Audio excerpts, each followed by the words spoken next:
I'm going to tell y'all right now, all of these wonderful people would not be here without Patreon supporters like you. If you enjoy credible news, reviews, and commentary on UFOs and UAPs 5 days a week, you want to support this show. What's your name? Marty. Marty, look how easy this is, Marty. Pick up your phone. Boom! You're a Patreon member. I mean, look, it's so easy. You just click the link, which is right here. Just for $1 a month, you can support this show. Just fill out the information and pledge what's comfortable for you. It could be $1, $5, $10, or who knows. Just support.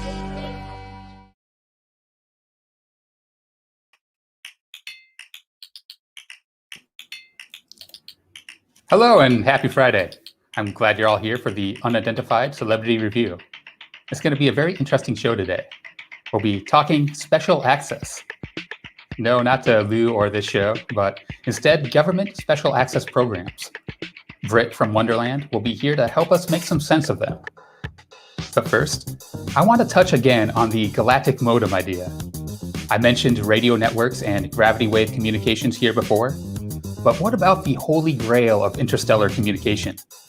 Instantaneous communication across any distance with quantum entanglement. According to the most accepted interpretation of quantum mechanics, the Copenhagen interpretation, doing so is impossible. There might seem to be spooky distance or action at a distance, but you'd never be able to transmit information that way. But this interpretation is as odd as they come. Things snapping into place from superposition really doesn't make a lot of sense. Proponents of the Copenhagen interpretation would say that's just how it is. Shut up and calculate. But there's another theory that does explain this weirdness. In fact, it almost makes it intuitive. And there are real classical systems which we can create which replicate much of what we think of as this quantum weirdness. Known as the Broglie-Bohm theorem, or Bohmian mechanics, this theory postulates that Schrodinger's equation doesn't describe particles in our world, but instead describes the ripples in an underlying, yet-to-be-discovered medium. Particles, then, are always in discrete locations, but they ride about and are bounced around by these ripples. Thus, their position is determined by the ripple's waveform. It might not sound that intuitive in this 30-second soundbite, and I'll be exploring this quantum interpretation deeper in an upcoming video on my channel, Rather Be Squidding. There's an experiment with water droplets riding oil waves that I'll show there, which might be the light bulb you need. But for now, there's just one point I want to make. If this interpretation is right, it means that changes to the waveform propagate instantaneously. This is one of the major problems mainstream science has with the theory. It implies that you could maintain entanglement between two particles, change the spin on one back and forth, and those changes would affect the underlying waveform, propagating that information to its entangled pair faster than the speed of light. Of course, we don't know how to test this theory. It seems the entangled pair decoheres as soon as we look at it, but it might be for lack of trying. While the Copenhagen interpretation has had over 100 years of study, the Broglie-Bohm theory is barely looked at. Unlike this show, which has 61 people here in the live chat, thanks all for joining. It's really great to see you all here. And bringing it back to special access, I would recommend following Lou's Twitter account. You might get some hints at some amazing things to come, including updates on the Big Phone Home 2. But the most special access is here on the show. Be sure to throw your live questions in the live chat, and let's welcome your hosts of the Unidentified Celebrity Review, Luis Jimenez and Michael Mataluni. Hey, the boys are back in town. Good to see you again, Mike. It's great to be back, you guys. Man, thanks for bearing with me. You guys rocked it, of course, while I was away. But man, it's so appreciated, be able to get some rest. I was hurting. Yeah, you were hurting, man. You missed a bunch. Woo. Yeah, 4 shows or 3 shows. You missed I think what you missed the most was Lou Elizondo's neck calling in yesterday. That's the thing I'm most disappointed about. At I think a Best Western and Rancho Cucamonga, if I'm not mistaken. So if you're looking for Out of the Lolo's woods. neck, I would. Yeah, he's out of the woods and he's now in a motel. He's in a low budget motel. Which I don't know what's worse, Best Western or the woods. Civilization's better. Yeah, because you can put, you got people making food for you. You can throw food down that neck. Yeah, much better. I'm with you. Yeah, totally. Hello, good morning, good evening, good day, good afternoon, and aloha. Welcome back to another episode of the Unidentified Celebrity Review, your home for credible news, reviews, and commentary on everything UAP and UFOs. My name's Luis Jimenez. That is Michael Mataluni, and Rather Be Squidding, my co-host. Welcome back. So happy to see you guys. Happy Friday. Before we get started, want to say thank you to the sponsor, BlueMountainChronicles.com, purveyors of the world's finest fishing tackle since 1995. Also want to say thank you to Das Tapes. They provide all of these wonderful jams that you hear on the show every day. Their Bandcamp link is in the description below. Of course, like, share, subscribe. We've got a really fun show today. Britt in Wonderland. She's a fairly new channel, fairly new voice on the block. Wanted to highlight it because I think she's a really smart little lady. Should I have said that? I wouldn't have said that, but that's fine. All right, we'll see. She's a lady. She is a full-grown woman, nothing little about her at all. So can't wait to talk to her. Of course, check out our Patreon. Check out the link trees below. Guys, we have a store. We have, a Patreon you guys could contribute to. And if you do, awesome. Between Michael and I, between the Singularity Lab and the Unidentified Celebrity Review, we do five days a week here, Monday through Friday. Even when people get sick, we still do shows. So to contribute every dollar, make sure that everybody has access to the same show. There are no secret shows, no extra bonus stuff. Everybody gets the same access. So if you love the show and you can contribute, please do. So you guys ready to do today's show? I am. I was loving your opener, rather. I'm very much looking forward to this video that you're producing. This is this is all I think about. Yeah. Well, I mentioned quite the rabbit hole, quantum mechanics. Yeah, well, I mentioned a galactic modem to him from one Facebook comment, and he went the whole week on galactic modem. Interesting topic, yeah. No, I love it. And this idea to sort of fulfill that fan's fantasy of galactic modems. Yeah, it reminds me of the. I think we talked about this a few weeks ago. The book that came out, I think it was in like the early 1900s, called Flatland, and basically it's a philosophy of like these people who live in two dimensions and what it would look like for a three-dimensional object for them. And I always think about that when I think about quantum physics and like particles popping in and out of existence. Or we just don't have the whole picture, is what it seems like. Oh, that's for sure. I think that's the one thing we know is that we don't have the whole picture. Yep, that is definitely the one thing we 100% know. Okay, so let's bring in our guest for the day, shall we? Michael, can you introduce our guest? I would love to, except for I don't have the show notes up because I'm rusty. That's okay. I'll introduce Britt. So Britt is an aspiring documentary filmmaker and researcher with a thoroughly thought out audio blog known as Britt in Wonderland that deeply researches public UAP files with a fresh views and perspectives. Without further ado, Ms. Britt in Wonderland. Hello. Last time, sometimes we get folks on the show that don't like to share their last names, and that's totally understandable, especially when it comes to a lady. Because there's a lot of weirdos on the internet. Well, just based on like what I've done in my life, with just open source intelligence and everything like that, it is so easy to track people down. So I just like, no, one step harder. The reason why I bring it up is because when we had Jay from Project Unity, he didn't want to share his last name either. I was like, let's call you Jay Malibu. Britt's already got it covered though. She's Britain one, so she's on it. But that's a phrase. It's not a name. Well, okay, so Britt in Wonderland. It's just I just came up with that because I tend to fall down rabbit holes. And I'm like, okay, well, if I need to document what I research, because Lord knows I have like the world's worst ADHD, there's no way I'm going to be able to retain any of this. And if I'm going to share it with the public as well, I mean, might as well make an Alice in Wonderland reference, right? So there we go. That's how Britt in Wonderland came about. So we'll call you Britt Alice. Britt Alice. Well, my grandmother's name is Alice. I'm at that. There you go. All right, cool. Britt Alice. So we got Jay Malibu and Britt Alice. Okay, so welcome to the show.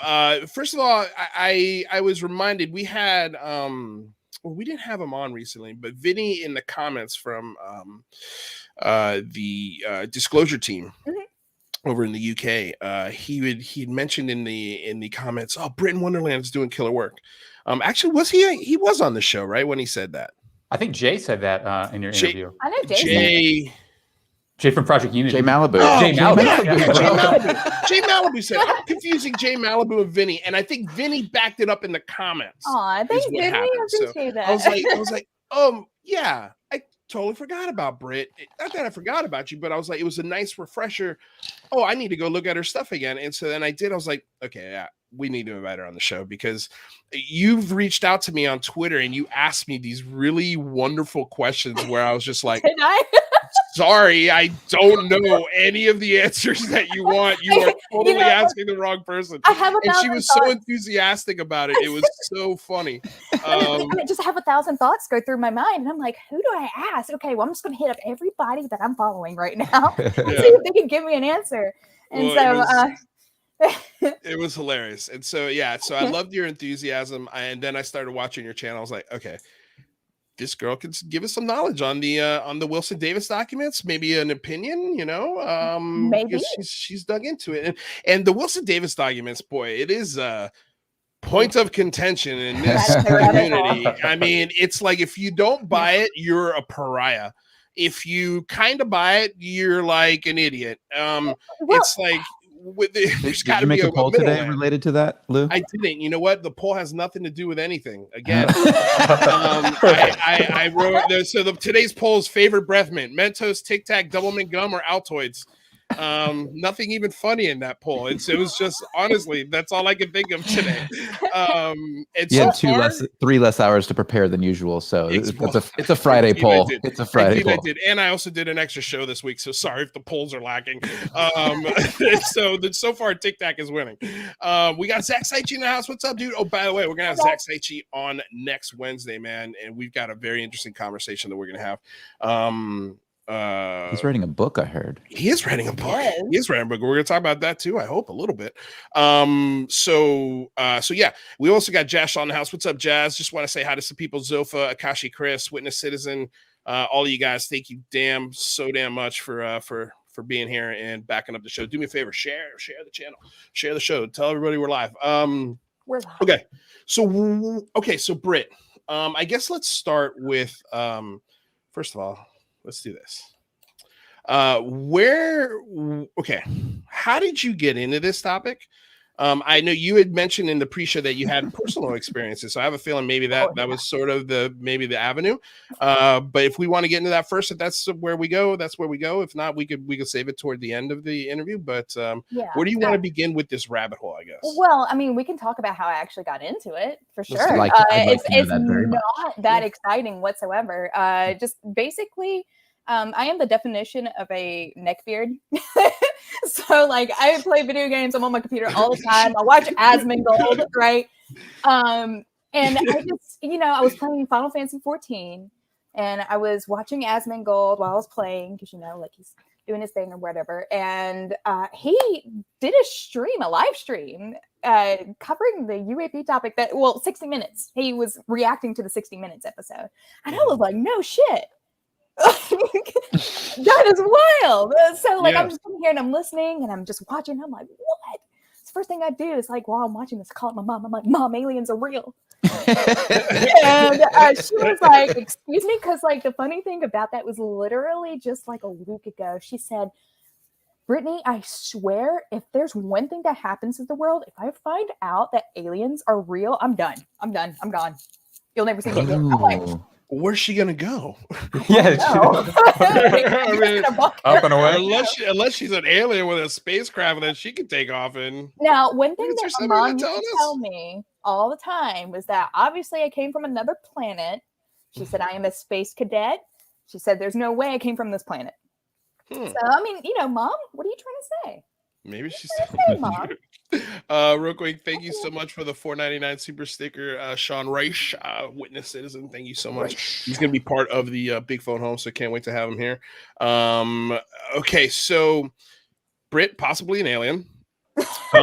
So you're watching the 60 Minutes thing, and so that's how this sort of spawned. Yeah, so just the type of person that I am, like I love to peel back layers and I love to investigate.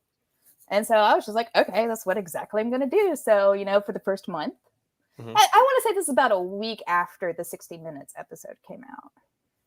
So for that part of May, all the way till the end of June, I was just lurking and looking into things. And I stumbled across the Wilson Memos and I was like, dang, that's really interesting. I'm about to prove that this is a hoax. So I started looking up everything and I realized that, holy crap, this is a really good hoax, right? So I keep on digging. I'm trying to find that just little bit of evidence to prove that this is not real. And I couldn't find it. And typically, like, I don't want to toot my own horn or anything, but typically I'm pretty damn good at doing that. Like finding the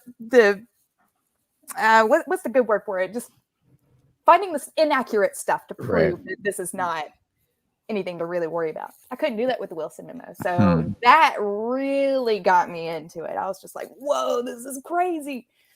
And so, I mean, of course, I've got like previous history prior to the 60 Minutes episode.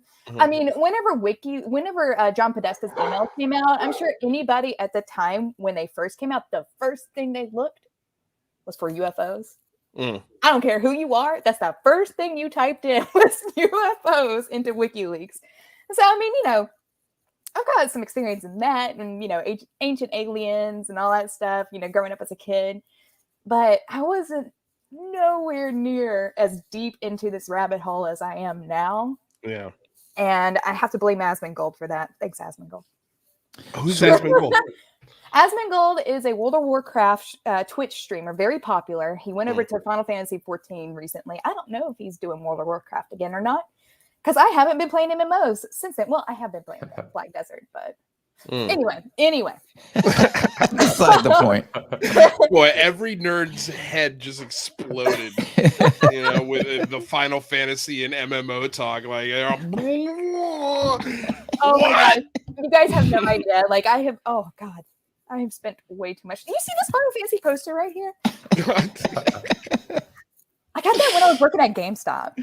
Oh my God. Like it's serious stuff. Like I feel like you're like my son in like a woman's body over there. Like I'm like that's like my kid is the exact same as you. I got Legend of Zelda back there. I've got my DS right there. I've got my Switch right here. Oh my goodness. Look, PC Master Race all day. I don't care who you are. All right. Akasha Chris, thank you so much for the $3 super sticker. Totally appreciate it. So everybody's loving your energy in the chat, by the way. You were so nervous to come on too. She was so nervous. And she had to have a Bud Light Lime. Look, there she goes again. Sipping on a that is not an alcoholic beverage, I promise you. So video game nerd, UFO enthusiast. So you haven't been in it that long, then? I mean, this is a pretty new thing for you. Very new. But I'm pretty sure anyone with ADHD can relate to me. When you find something very interesting, you tend to hyperfocus. Well, I take that like times a million, and I can go like, it's very unhealthy, by the way. So don't do this, guys. But I can go like 10 to 12 hours straight. Wow. Without moving, just doing straight research.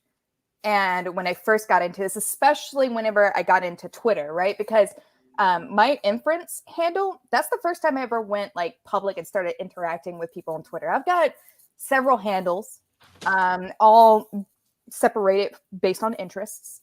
And Inference was the first time I ever like actually spoke or reached out to any sort of community. Mhm. And that was in early June. And just the reception that I received was just incredible and very welcoming and warm, you know, and I really appreciated that. And I knew that I had a certain set of skills. I got this bug flying around my room and it's just ADHD. That's okay, right. For anyway. some reason, every time, the same thing happens to me. Anytime I turn on one of these lights, all of a sudden things start flying. I'm like, where did this come from? Right? It's just awful in the South too. I'm sure you guys can imagine. Just like, oh my gosh, the humidity. Well, all the Mike's in the bugs coming South. here. Okay, Mike. So you know what I'm talking about. Oh yeah, it's horrible. Like you should see it. Like we'll be doing the Singularity Lab, and you'll see Kristen like every maybe 20 minutes or so go like this.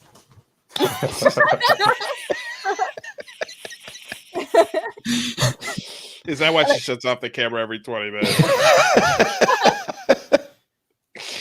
But yeah, where was I? I already forgot. Well, I'm curious. So let's dig into the Wilson docs because I'm super curious about, I watched your videos and I really I appreciate the research that you're doing. So why don't you kind of break down what you found and what you're thinking about it? Okay, so what I found doesn't necessarily confirm anything, unfortunately. One thing I do have to just state on the record, right, is that what you said, I think Lou mentioned this earlier, is about, like there's some people who believe that it's fake and then they're scrutinized for it, and then other people who believe that it's real and then they're crazy for thinking it's real. Yes, that is very, very true. But I have to say that there are brilliant people on both sides of the spectrum. Yeah. Who have come to the conclusions not based on the evidence, but based on the lack of evidence. Mm-hmm. And ultimately, it's just what you infer, what you have to plug in.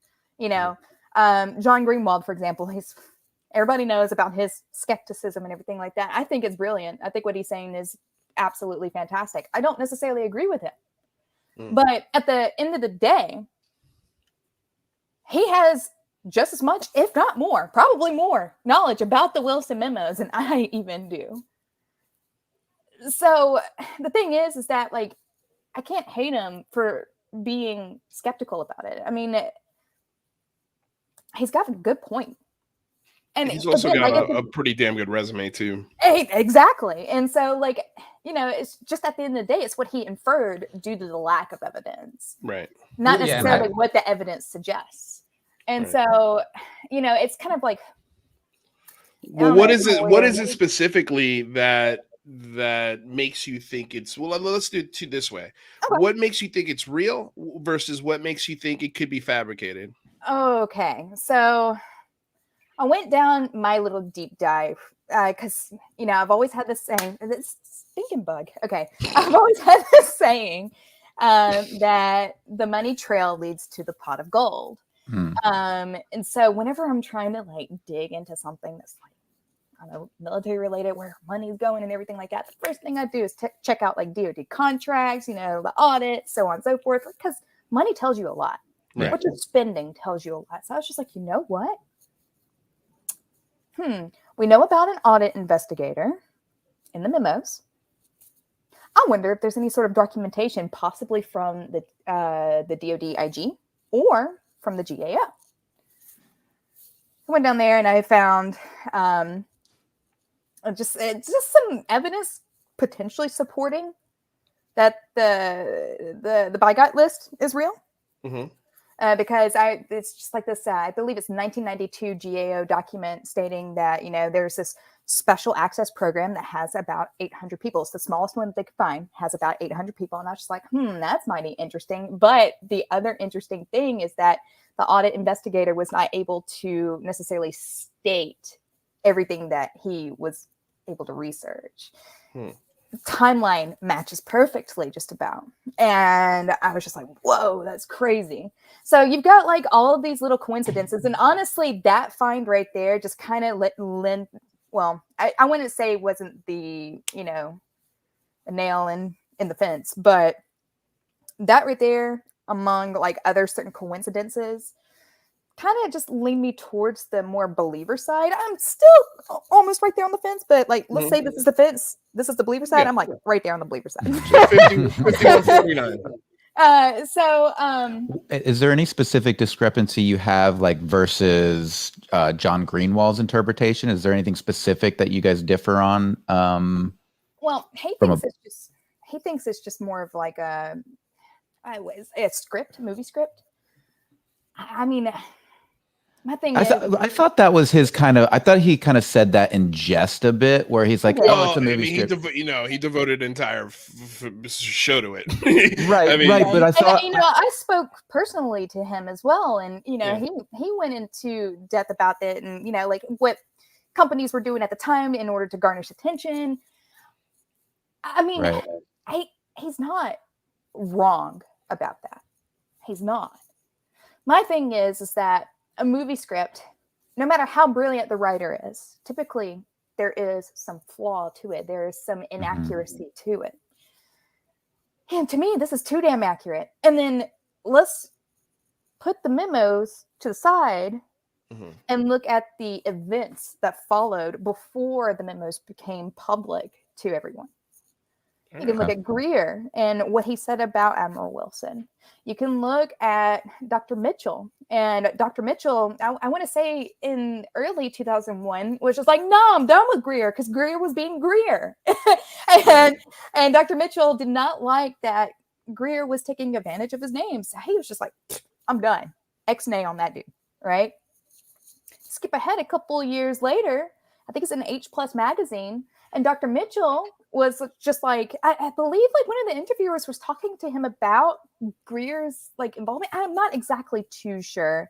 I need to look at my notes for that. But I do specifically remember that Dr. Mitchell essentially confirmed that one of his buddies saw Admiral Wilson digging for, like saps that could be related to UFOs.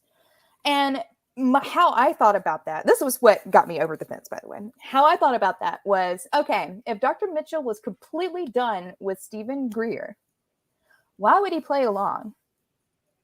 Wouldn't that be his prime opportunity to basically expose Greer for all of his little shenanigans?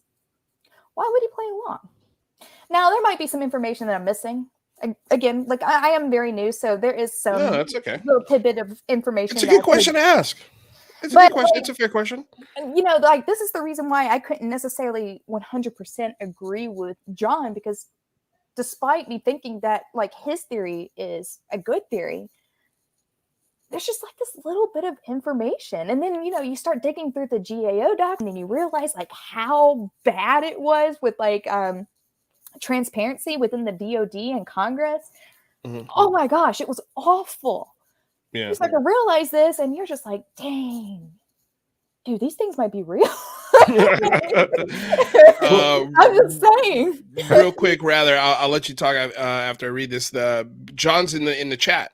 John's here, and he says, just for clarity, I posed the possibility it was a script, which is exactly what he did. He made a video basically, laying out the possibility of what this is, and when he shared it with me, I was like, this is awesome. Like, I love this idea. I think it's fun, and it makes sense. Like it's not that far-fetched, just like any one of these other theories to these Wilson Memo documents are not that far-fetched. Right. And none of these theories would anyone bet their house on. Right. Which is what he said. Which is exactly what he said. This isn't what he 100% believes. This is kind of just, again, it's theory. It's an educated guess. It's an educated guess. And it's fun to talk about and think about. Okay. It is. He's not wrong. That's what I'm saying. Like, he's not wrong. What's not an educated guess is that John is only here to make you nervous. Right. Oh, that is true, John. There you go.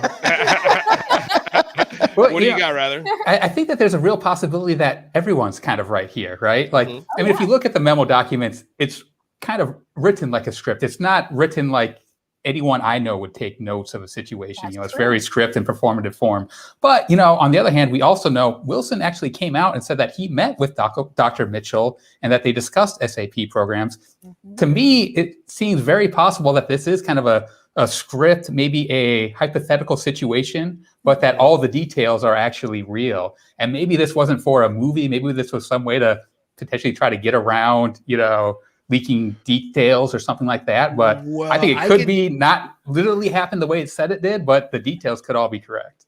Well, Or I was not. gonna say, or not. Yeah, but what I was gonna say is, this could just be a creative outlet for somebody who's Fan writing art. something down, right? Like or it's like in Hollywood, writers write about usually what they know. That's like That's true. that's the first thing they usually go to because they can pull so much from it. And then usually their third, fourth, fifth, or sixth film, that's when they start doing like superhero movies or whatever, where they don't have to pull as much from the reality. But this idea, like, just because these guys are in the military doesn't mean they're not artists on some levels.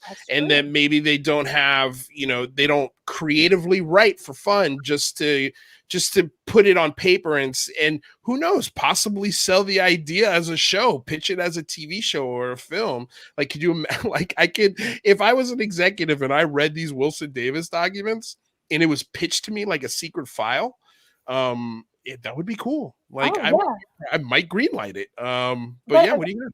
I've got a question for you though. Yeah. Is that, again, like based in my experience, Mm-hmm. even with some of the most famous hoaxes, right? There is some level of inaccuracy somewhere. I can't find it. Mm. I cannot find it. I went down every single path I could possibly imagine. I think Mary Elliott is the only one, and I'm on a trail right now. Nothing official, but I'm pretty sure I'm on a trail. But Mary Elliott was the only one that I couldn't necessarily fact check. Everything else, even down to the buy-gut list, guys, like, hello? Like, this is crazy. And Brandon, okay, I get it. Like, someone is an artist, an author, right? In the DoD, very talented. Typically, there's still some form of inaccuracy because I don't see somebody spending, well, I can't necessarily say that because of myself, but I don't see normal people spending 10, 12, maybe 20 hours trying to make sure that every single detail is 100% accurate. I just don't see that. But yeah, that's what I love about your channel is that, don't seem to be focused on whether they were out in Las Vegas meeting at this place, but you're kind of taking it as a roadmap for things that you can investigate and some threads you can pull. And I think that, you're finding some interesting things. I wish I could come to a conclusion. That's the only problem is that all it does is just further like verify that, hey, like someone was either really talented or this is really real. It doesn't give us it doesn't plug in any sort of information. And that is what I am aiming to do. Because again, like I still truly believe that the money trail leads to the pot of gold. I mean, look at Lou and Mel and all of them right now. They are working with the IG. Why? Because of that statement. I'm telling you right now, it's because of that statement. The money trail leads to the pot of gold. Right. I'm just saying. So what are you speculating specifically? What do you mean? Where does the money regarding trail lead? Elizondo and where's talk to us about the gold. Yeah, please Talk tell to us about this gold. trail of money. I think it's going to be Wilson Memo related. I'm calling it right now. You do? I say that one more time because I missed that. I think it's going to be Wilson Memos related. I could be very wrong about that, by the way. So I'm acting like I'm 100% sure, but I'm more like not 100% sure. But you're close. You're probably like 80, 90%, huh? Feels like that, right? We'll just say that. Okay. I'll say right. that. That's fair. But, no, like honestly, it's just because of these slides that I recently like discovered. Some person on Reddit, and gosh, I wish I could remember his name, his handle, but he took screenshots of Unidentified, season 1, episode 2. And I think everybody knows about like the the ATIP slides that Mellon had on his website. It's essentially like a rough draft. I don't know if it's a rough draft or possibly like some slides that were possibly shown for like people within the program, not necessarily for public release, but you can look at these slides and you could see that there's like specific like terminology that had been changed from like the publicly released version. And some of that terminology is just so spot on with the memos. I'm just saying. I think there's one, hang on, let me see if I can pull it up here. There's Or one. rather, you pulled up a He slide did. here. Okay. I don't know if this is the same one that you're talking about, Britt, but this was a Rather, recent. go to the action items slide. I don't have that one pulled up. You don't have that one? Yeah, this is just a. If you have a link, Britt, you can send it in the private chat. He could pull it up that way. Okay. If you have a direct link. And also Daniel Miller, our UFOology's Paul Rudd, says that don't forget that people thought Cahill had documentation saying the United States government knew what flew the Tic Tacs. And when asked, it turned out that it was an outline for a fiction piece. Ooh. What do you guys think of like the entire idea behind To the Stars Academy and Tom DeLonge was that he wanted to create disclosure through, soft disclosure through media, fictional stories, things like that. Do you guys think that helps this process or it takes away from it? Takes away. Yeah, I don't think you need it, dude. I think the media aspect of this makes it more fictional. It's already there. Right. Every summer blockbuster that I can remember since the day I was born has an alien in it one way or another. Dude, when I was sick, I tried to watch Tomorrow War. I got halfway through and I was like, I just can't. I can't finish. I forced myself to watch it and I was like, oh man, this is not good. It's so bad. It's so bad. Like the aliens in it were so bad. I was like, why is it always these things land and all they like for some reason when they eat, they don't get full. Like they just constantly feed. And I'm like, where's this going? Like you just ate 3 people. That's easily 300 pounds worth of flesh. Like, I mean, so we're going to go more. Okay. Yeah. You should be resting for the next month, like an alligator, calm down. Yeah.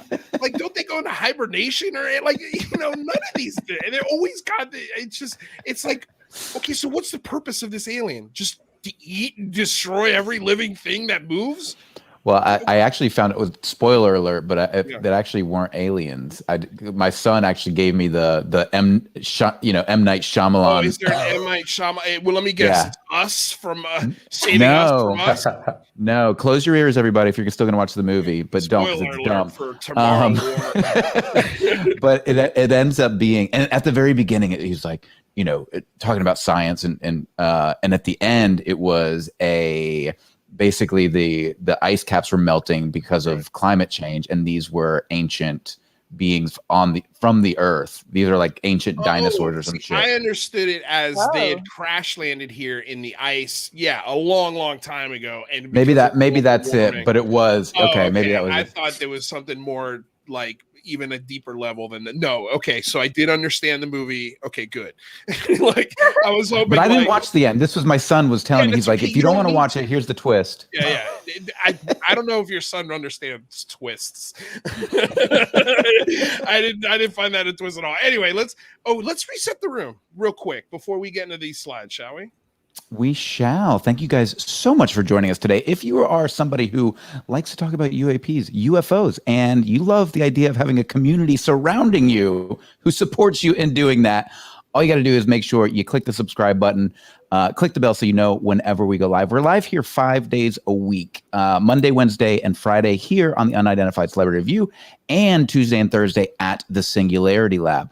If you are excited about the Big Phone Home 2, another good reason to share this show and get the word out there. For those of you just joining us today, we are speaking with Britt, Britt in Wonderland, right? Is it in? Yes. It's like Alice in Wonderland. But in Wonderland. Alice. Yeah, Britt Alice, that's right. Who is an aspiring documentary filmmaker and researcher with a thoroughly thought out audio blog known as Britt in Wonderland that deeply researches public UAP files with fresh views and perspectives. I'm very curious about your new channel, Britt, Inference. I love the title. Well, Inference is her original channel. Oh, is that your original? Yeah, Britt in Wonderland is her new channel, sort of her secondary channel. Inference is before we get into that part of it, let's get into these slides because rather pull them up. But yeah, Inference is, if I understand, that's like your documentary film channel, and then Britt in Wonderland is sort of like her audio investigative channel. Yeah, that was my original shit posting channel. Whenever I was like doing video games, like I was absolutely like just shit posting like awful quality videos. And But it's kind of a rebirth now, right? Aren't you? It is. It's an actual rebirth, but I still got like a couple of like gems up in there, so I have to keep them public. Just for the time being. No worries. But yeah, no, that whole entire channel is going through a rebranding process right now, and I do plan on like releasing serious, Britt and Wonderland. I literally just record my screen and talk. I'll have like some sort of script written up essentially, but for the most part, I mean, I'm not doing any special editing or anything like that. But I have editing experience, so I'm just like, why let that go to waste when I can actually like attempt to produce something that's helpful for the community, for both new and old like members.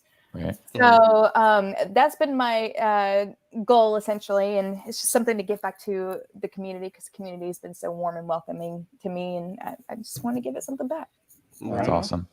Did you actually speak with? I remember you and I were chatting recently, and you mentioned talking to Richard Dolan about the docs. Mm-hmm. What was that conversation like? It was Richard Dolan has met a lot of people. Let's just put it like that. Right. It was more of just like an informative, like. I mean, wow. What can I actually say about that conversation? He told me a lot of stuff that I had no idea about. Did he change your mind in any way? No. No. Okay. He tried to tell me like, oh, they're real. But at that time I was still here and not here. Right. So I was telling Richard, I was like, look, I appreciate your input and insight. Like I'm writing as many notes as I can, taking it all in. And I'm just like, I appreciate it. But, like it's my duty to remain objective. Like that's what I want to do. Right. Like, which is great. And the thing is, like, despite me being right here, my content will always be right here. There you go. You know what I mean? Because like, I'm not going to inject my opinion into cold hard facts unless I state that this is just my opinion, right? And this is not cold hard facts, which I will be sure to clarify every single freaking time. That's great. And that's great. And the title of your show is Inference, right? And inference literally is the idea that you are taking evidence and making an educated conclusion, right? You're coming to an educated conclusion, and most science is built on inference. Especially like you think about the quantum world and you think about the things that we're studying, it's built on inference. And so it's very difficult to have, get to the absolute facts because we're always inferring. And I think that's one of the things that's so maddening about this topic is that it's very difficult to get to the actual truth. The missing substance. There's so much of it. And it's like we got so many just like cold, like concrete details, verified, facts checked and everything. But then like it's just like this gaping hole over here of information that is just absolutely necessary to have that we just don't have our hands on. And Moose J 13 with the $5 donation. I'm going to get to your question in a second. Real quick, let's get to these slides. Okay, I want to talk about these slides because I didn't want to ignore them. So what was it about these slides that you wanted to point out, Britt? Okay, so you see up at the top there, it says established, unacknowledged, waived, sat with by got it list to support the ATIP program. Now, in the other slides, it wasn't that specific.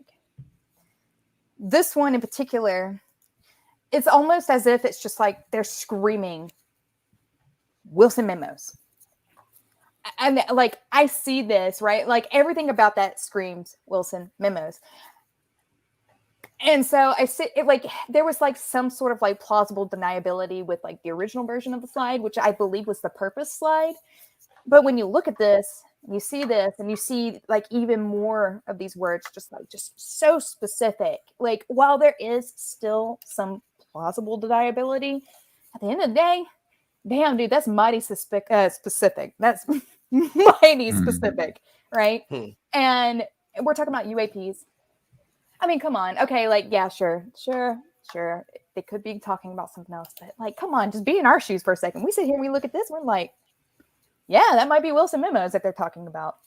So I mean, that's interesting. So this is what led you to your belief that Elizondo and Mellon are on the hunt for Yeah. Okay. Yes. That's super helpful to know. Okay. Because like at the end of the day, like one thing that I again didn't really see many people talk about was just like the auditor. I mean, yes, they'll talk about the auditor, but like who did the digging in the audits? Who tried to find something? I don't know. But I find out that Lou and Mel and all of them are trying to dig into the IG, and I'm just like, I mean, what if? What if? That's just rather, what did you pull up here? So this is the final version of that slide, the purpose slide, as Britt was talking about, and you can kind of just see how this is evolved and changed from the purported or original rough draft here, where they are a little bit more specific and seem to link towards the Wilson memos. Yep. Mighty fascinating stuff. Okay, well let's get to this $5 donation question. So Luis, sorry for the Tesla bot Photoshop. So if you guys missed it, there's been a lot of Photoshops of my face lately out there floating around, which have all been hilarious. Keep them coming. They're all please. making me very happy. Well, the Leslie Kane one just scared the shit out of me. But other than that, they've all been great.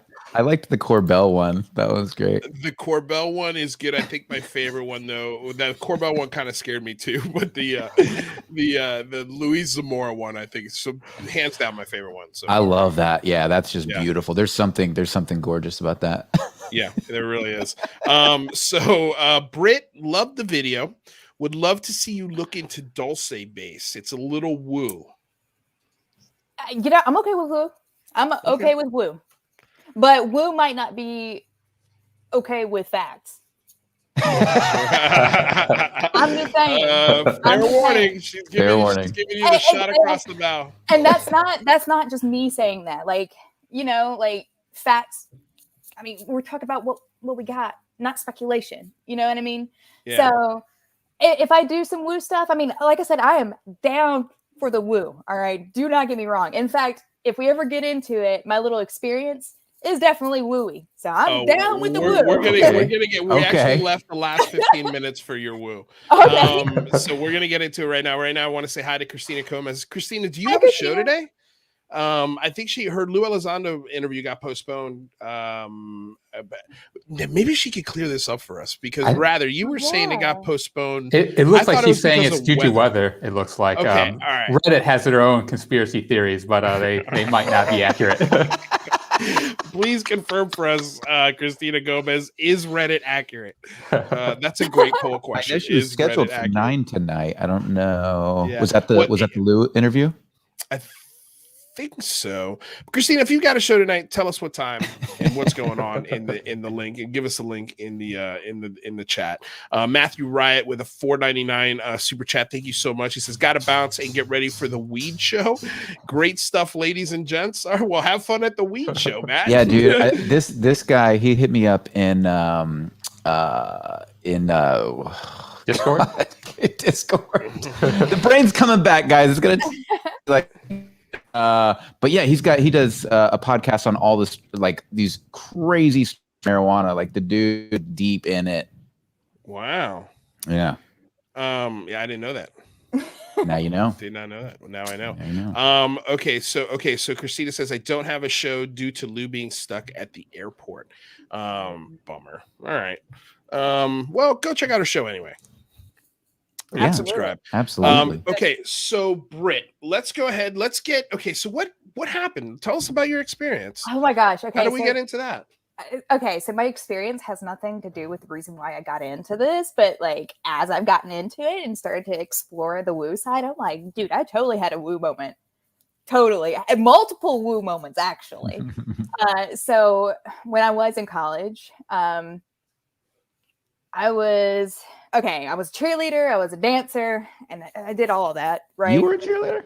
Oh, yeah, I was. Oh, yeah. Was it the peppiness that gave it away, Michael?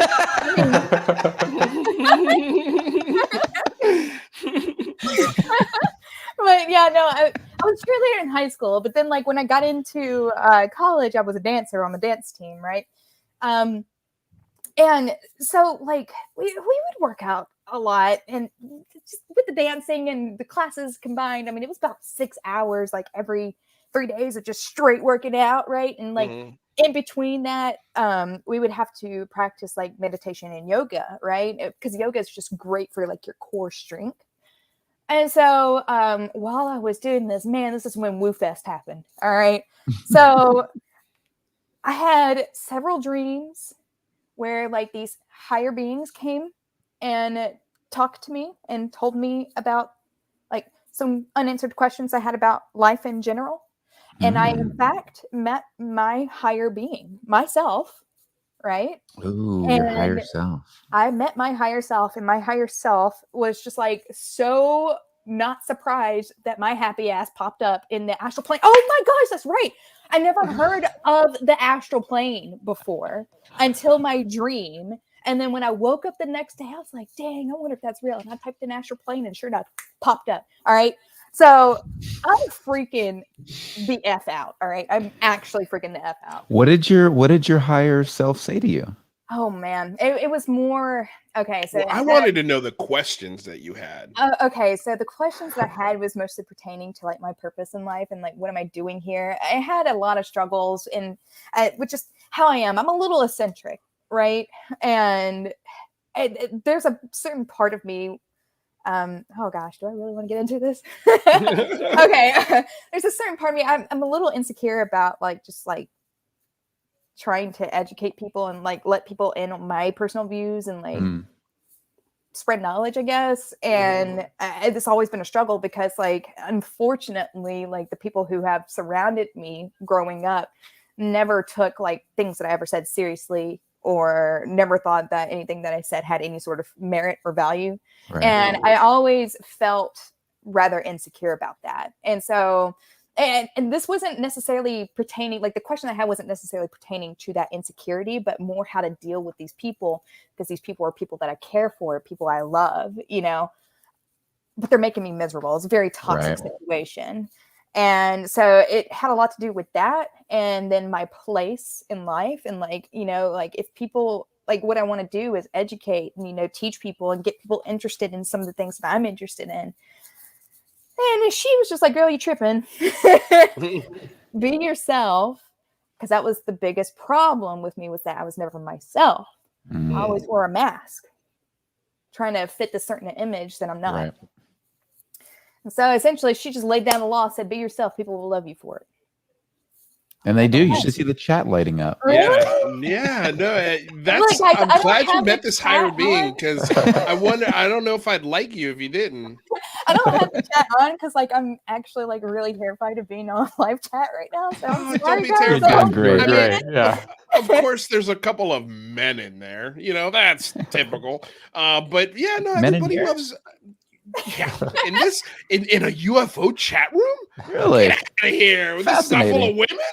You know, like I mean, it has nothing to do with men or women. Like look, I have been involved in predominantly male stuff my entire life. Hello, did you not just hear me like neck beard out about World of Warcraft? And yeah, we definitely heard your neck. Thank God you don't have an actual neck beard.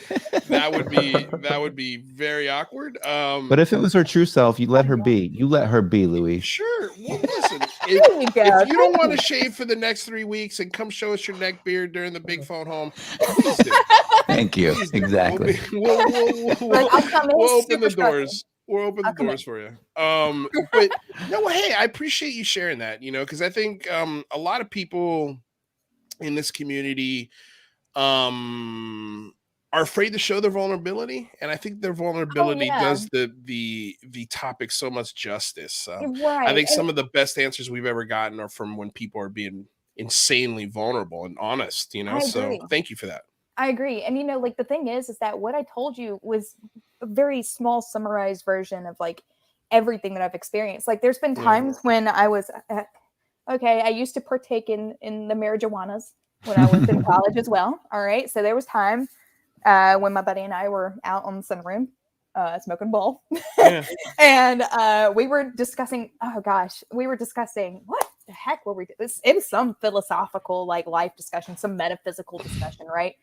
And I asked my buddy this specific question. I wish I could remember what I asked him because I swear on my life, I swear on everything that I love, all right, that Siri my phone started responding to my questions. Now, I okay, look, I was stoned, but I was not that stoned. All right, like my buddy and I were just like, and then like I would ask more questions, and then Siri would respond again. And so I'm just like, okay, so here are two things that are happening right now.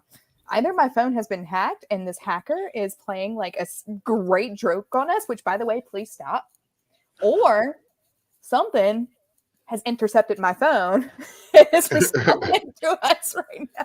I don't know what happened. That was crazy as hell. But that was during like my whole entire little woo period as well. Like that dream that I had was not the only dream that I had. I had dreams of like my higher being, like version of a grandfather coming down and prophesizing something that actually did happen 5 years later. I'm not making this shit up. I am not making this shit up. And I'm telling you right now, like my nuts and bolts ass had these experiences. So all because I am this one way does not mean that I don't believe in the experiences, because I definitely had those experiences. And that was, but see, like at the time, like I had no like correlation with UAPs or anything like that. Now, do you think that these dreams that you had were that dreams, or do you think you were actually? What's that? 100%. Yes. They were dreams. No. Oh, okay. What do I think they were? Okay. Yeah. Do you think? Do you believe you're on the astral plane? Right. Oh gosh. See, that's a. Did you project yourself there through like consciousness, where your body stayed in a bed, or did you? Do you think you were physically there as well? That's a loaded question. No. Why you think about it? There was a $5 donation for Rather to run for Congress 2022. Is that your son? Is that your son? No, what? Claims. Yeah, I mean, I'll accept it. I can tell you, Rather's got some hardcore fans. He does. You know, they absolutely like. We have his son. We've got some family members in there, illegitimate children, and now we got donations for Congress runs. But anyway, so Britt, what do you think? Oh man, like I said, that's a loaded question, because like my logical side is just like, girl, you were just going through some stuff at the time and you were meditating, so like obviously this is gonna happen. But then my woo side is like, girl, this was life-changing for you, because it was life-changing for me, and something spiritual happened to you that day, and you need to not like ignore that. I'm the exact same way, Britt. I do the exact same thing. I go back and forth between my logical brain and my creative, spiritual, all the time. And they're at constant odds with each other. But like, I listen to both. I think both are helpful. I think if you go too far in either direction, then you're kind of missing the good stuff, So I think you're right on. Like being right there, and because like the beauty of it all is that that's when we can truly get metaphysical. If you want to talk about like a scientific approach, get metaphysical, right? Like maybe there is some sort of like scientific explanation to it. Like one thing that I like to think about. I'm going to bring up dolphins. Dadgummit. I know we love dolphins on the channel. Okay, we do. Dolphins. Okay, so we know that they have, you know what? Maybe I shouldn't use dolphins. I should use sharks. Okay. Sharks can communicate with each other hundreds of miles away. There was this one lady who was removing like hooks from sharks' nose and fins and whatever, and this one shark managed to communicate this to like a ton of other sharks. What's that, Lassie? Huh? Oh yeah. Right. And so like, these sharks would Timmy's got a hook in his mouth. And so like these other sharks would come to her, and I'm just sitting here and I'm like, man, like sharks obviously don't have like a language, like they don't speak verbally. So how are they communicating this? Okay, you want to talk about body gestures? All right, sure. Maybe they have some sort of sonar, sure. But like for it to travel as fast and as wide as it did, and for all these sharks to approach this woman, I mean, I'm just sitting here and I'm like, man, like animals do this. Like animals can communicate with each other without like actually verbally communicating with each other. So like, is it so strange to think that humans can't do that as well? I mean, sure, we can read body gestures, right? But like, how does this one shark over here communicate to sharks hundreds, if not thousands of miles away, that there's a lady over here removing hooks from our nose. It's Bohmian mechanics, right? Rather. Yeah, exactly. It all goes back to quantum. I mean, we've recently figured out that photosynthesis and other things actually use quantum mechanics at things that wouldn't be possible chemically, and we have discovered that if you take lithium, I think it's lithium, one of these xenon, I think it's an anesthesia, and different isotopes affect you differently, implying that there are quantum entanglement and quantum things going on with our consciousness. So. Yeah, I think there is a potential physical basis for things like this. Have you read about the sense of smell, rather, and its relationship in quantum physics? Yeah, isn't that exactly. wild? Yes, that too. Yeah, saying that it's a quantum. It's a sense of smell is a quantum effect because it doesn't make sense that it would be purely chemical. You can smell quantum spin. Right? It doesn't seem possible, but it's true. Wild shit. Jazz Shaw, the guests will be among the first in the Dolphin Empire re-education camps. Signed, the Dolphin Emperor. Watch out, Britt. Oh man, he's giving edicts now. Like that's kind of dangerous now that he's ascended to that level of power. Like I'm a little concerned. Yeah. Okay, so Britt, real quick, before we get to, I see Zignal's popped in, so Zignal will be joining us here in the last hour. What are you working on right now? Right now, nothing, because I had to take a break. Fair enough. I had to take a break, but I did ask on Twitter a couple days ago, like, what should I be digging into? I'm just gonna really just wing it. When I don't have anything that I can research, I am working on my documentary. So. I do have stuff that I am working on, but when it comes to like actually contributing something of substance, I mean, first I got to find something that hasn't been explored yet, which to be fair is especially like for me, like coming in as new as I am, kind of difficult. So, but I mean, I have found a couple of avenues that I can explore, but boy, those are really tough rabbit holes to go down. I'm not gonna lie. There's a lot of terminology and things that I have to learn that I never knew beforehand while I'm researching this, and have to understand it and just pick it apart. But one good thing, another thing that you guys might not know about me is that I am also a programmer.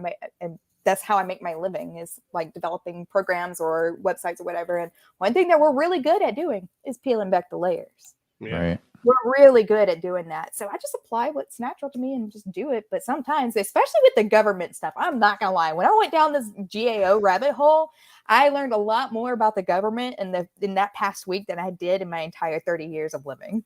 Wow. What was the most fascinating thing you learned where you're like, oh, what the hell?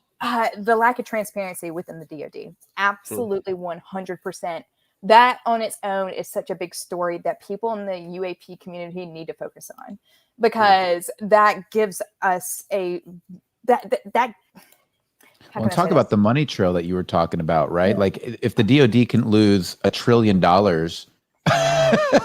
there's a money trail. Yeah, somewhere. Right. Exactly. And then another thing too is just, again, like just the lack of transparency. The simple fact that I discovered through those GAO documents that having a need to know access don't mean shit. Admiral Wilson could have easily been declined. Easily. So many people who have the right to know did not have the right to know. This is something I want to get into next time you come back. Oh, I'm coming back? Okay, I'll come back. Yeah. And talk about it. Yeah. Look at this girl. Look at this girl. She looks like a panelist for sure as well. Exactly. She went from nervous to owning my show. Get out of here. Okay, so Britt, real quick, just tell folks where they can find. I've got your links in the description below. Okay. But tell people where they can find your videos and where they can find you on Twitter. Okay, well, you can find me on Twitter at Inference. I think the first E is a 3. Let me double check there. Am I right about that? Okay, yeah. Okay, so you can find me on Inference, at Inference on Twitter. The first E is a 3. All right. YouTube.com/inferences. So just type inference with an S at the end. You got it. And then you could just go to YouTube search bar and type in Britt and Wonderland. I should pop up. Yeah, that's how you can find me. Awesome. All right, great. Yeah, are you going to stick around for the next hour with us? Oh, absolutely. Nice. Cool. I kept when I was just gonna say when I was Googling you, it was very difficult because I kept getting Britney Spears and then like it, doing like different. I was why can't I find this? So I think the easiest way for me to find you was going to your Twitter handle and then following that rabbit hole to your 2 YouTube channels. So my main channel, the Inference channel, will have like a link on the bottom directing you to my secondary channel. Mm-hmm. So, that is probably the best way to do it. I probably need to get like a link tree up or something because I actually have a lot of other projects. Yes, link tree would be great. Oh, by the way, our link trees are now below. One thing that I forgot to mention that I am planning on doing in the future is that, there's a lot of brilliant like little mathematicians in our community. Okay. Mm-hmm. And so I'm planning on, I got to get permission. I got to be absolutely sure I'm allowed to do this first. Mm-hmm. So got to wait on that first. But I received some mathematical formulas from one of our little brilliant mathematicians here in the community. And I can actually turn that into a 3D model and have what am I talking about? It's of, guys, I'm having a brain fart. So of one of the 3 videos and I'm having a, okay. All right. Yeah. You're tight. You're done. You're done. Hey, stick a fork in her. She's 2 Bud Light limes in. It's over. No, I'm only one. I promise. No, Gimbal. It's a Gimbal. Which one? Gimbal, Go Fast, and Tic Tac. Yeah, it's Gimbal. Okay, it's Gimbal.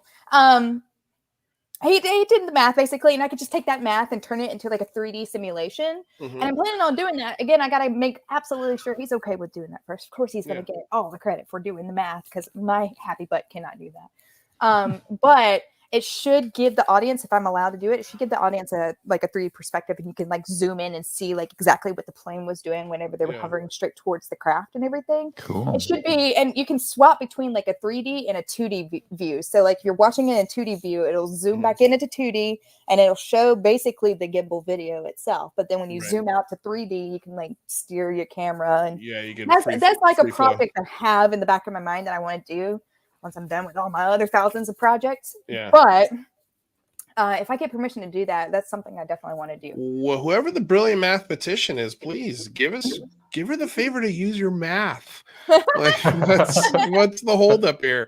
I mean, unless you're going to put the math on a T-shirt and sell it, I'd say copyright math. Copyright math. All right, so let's bring in the Zignal. Before we do, I want to do the terrible poll results for today. So we have the poll question was, what's your favorite breath mint? Double mint gum came in dead last, 6%. At 19%, we have Altoids. At 16%, or excuse me, at 16%, we have Mentos. At 19%, we have Altoids. And at 58%, with 159 votes, Tic Tac. Tic Tac over Altoids? Tic Tac wins over all of them.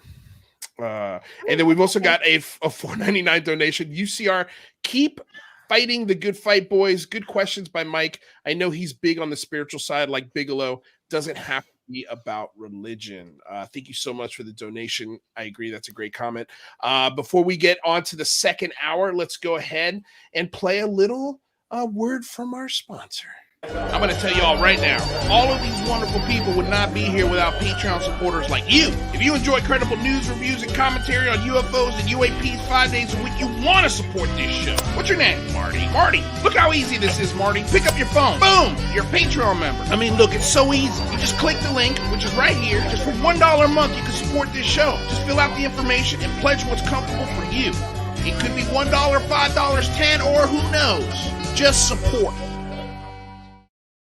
I just love your relationship with Marty. Like that, to me, that it's a really special relationship.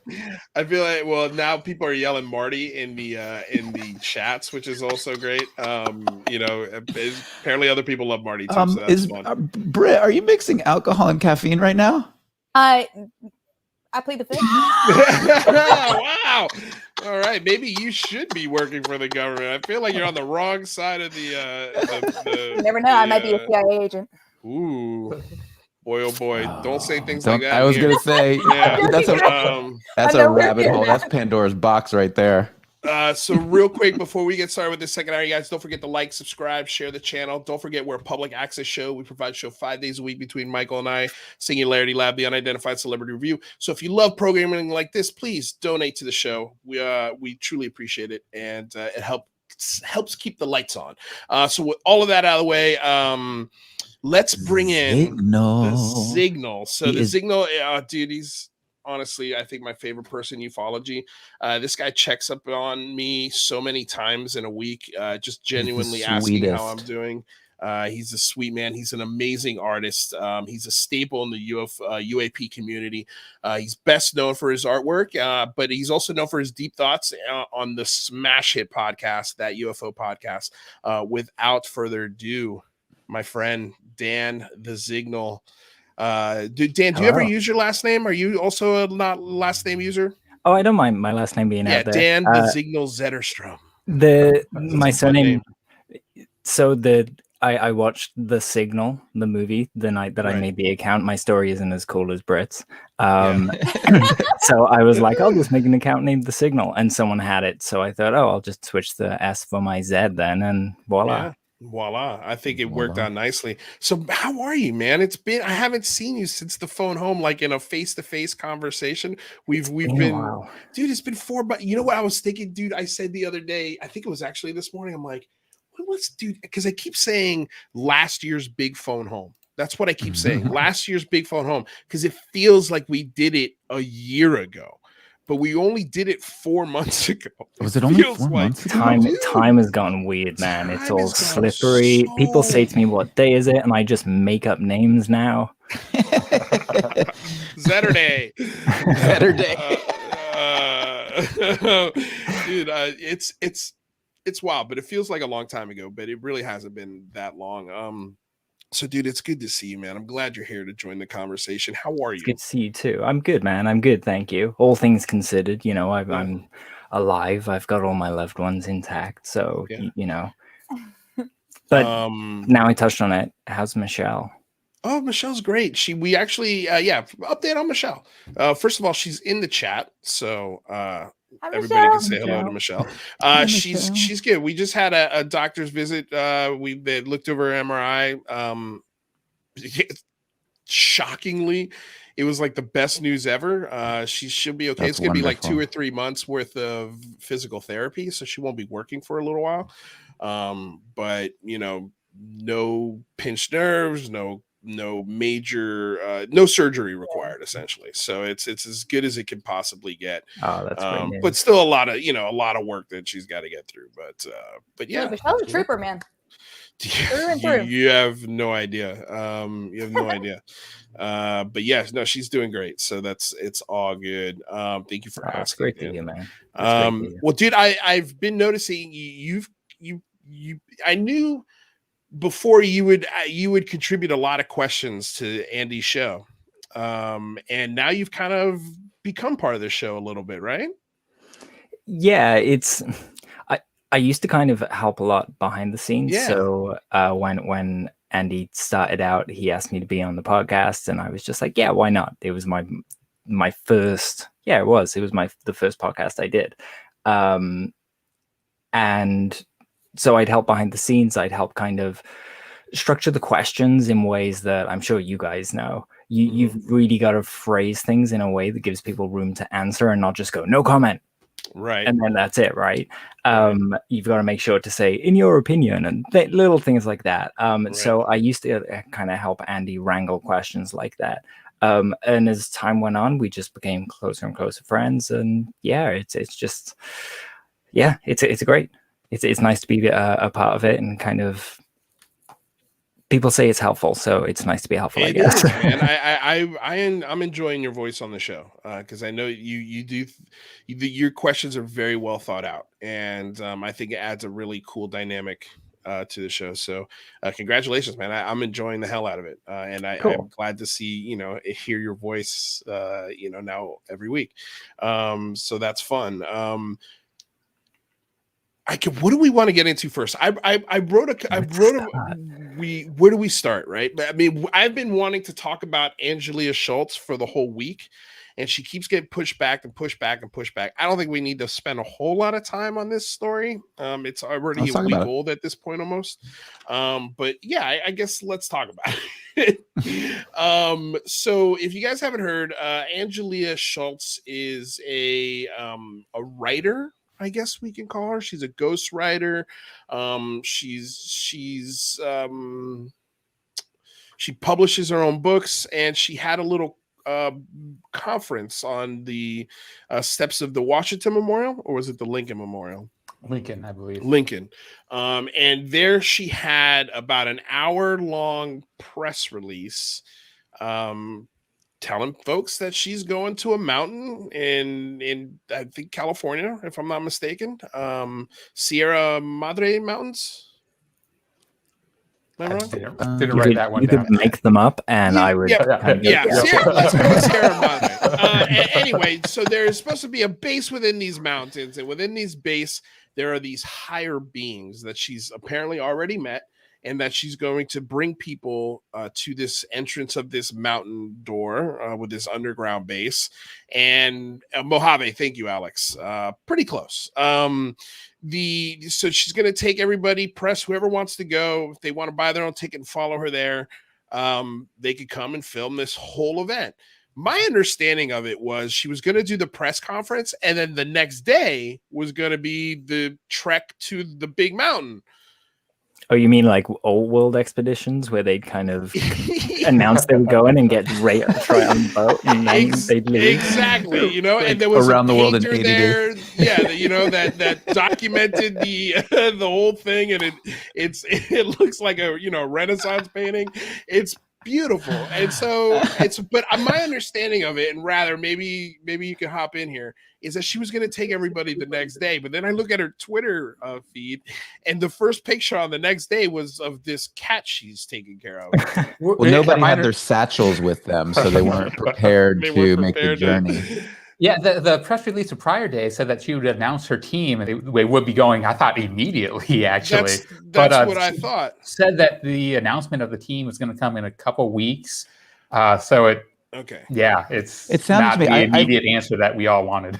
Yeah, I listened to a little bit of it, and one of the things that I got was she was looking for scientists and different people. So I don't think that she was planning on going the next day. I mean, who would be like, oh yes, we're leaving tomorrow.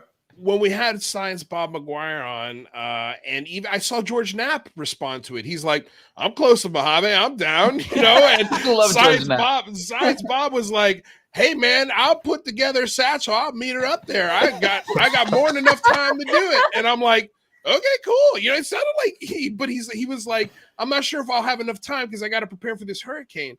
But he's like, "But if I can do it, I'll go." And I'm like, damn, okay, this sounds like it's happening pretty soon. So yeah, I want to go. I did feel like the goalposts kind of moved on it. Yeah. Like you guys are right. It started as I'm leaving with my team, and then it became I'm looking for a team, and then what does team mean? And it just kind of kept getting more abstract. Oh, the next one's gonna be where is my team? $10 donation from NMUAP. Angeli sounds like the Twitter account claiming to be aliens living under the mountains in Albuquerque.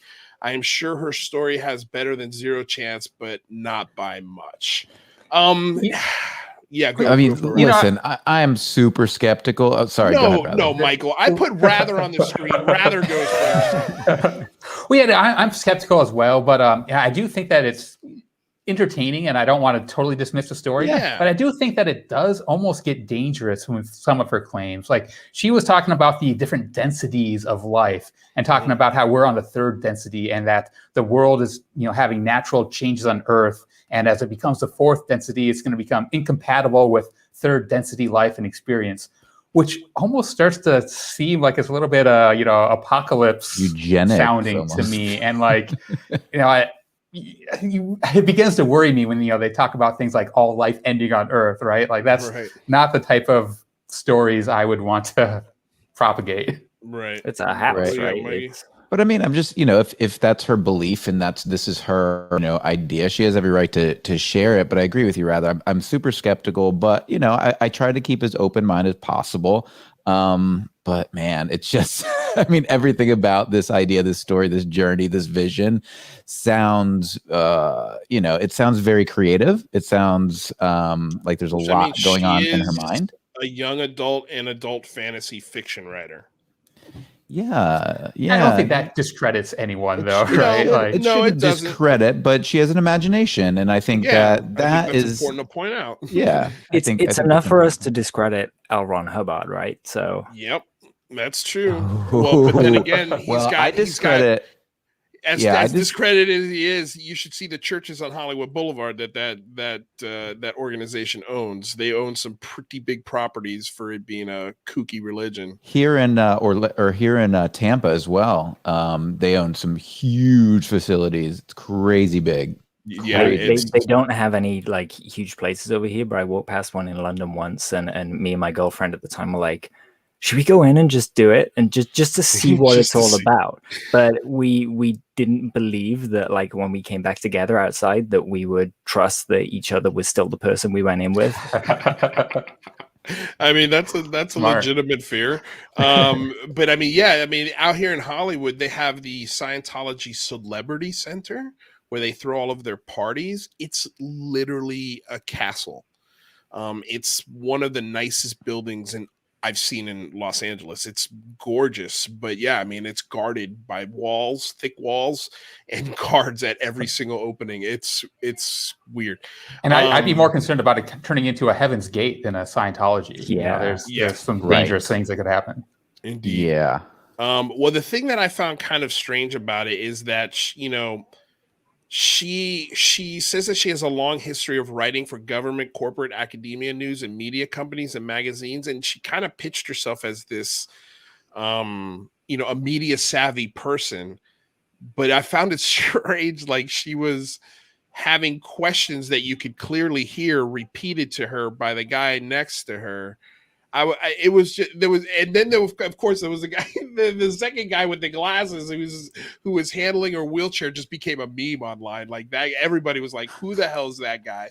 It wasn't for a media savvy person. It didn't feel like it was properly organized to present itself in. Even, I mean, look, if you're gonna pitch a story like this, man, make it look good. Get a podium, get a microphone, make sure that you can hear people's questions. I mean, make it legitimate. And it felt like, all right, everybody, we're meeting at the Lincoln Memorial over there around 12:30, and then people showed up with their cameras, and it was just weird. Lou, I didn't even think we were going to get that. I mean, when I first heard this pitch, I didn't even think the conference would materialize. I didn't think anything would materialize. So it materialized, but I totally see your point. Man, it's fascinating. Like I'm fascinated by it, but being rude. Are we being rude? I don't know. Are we? Well, I mean, there is an issue of stigma, right? Like we should give these people a fair shot and listen to what they have to say. I wish she would have had her team and we could have, known the result of this beforehand.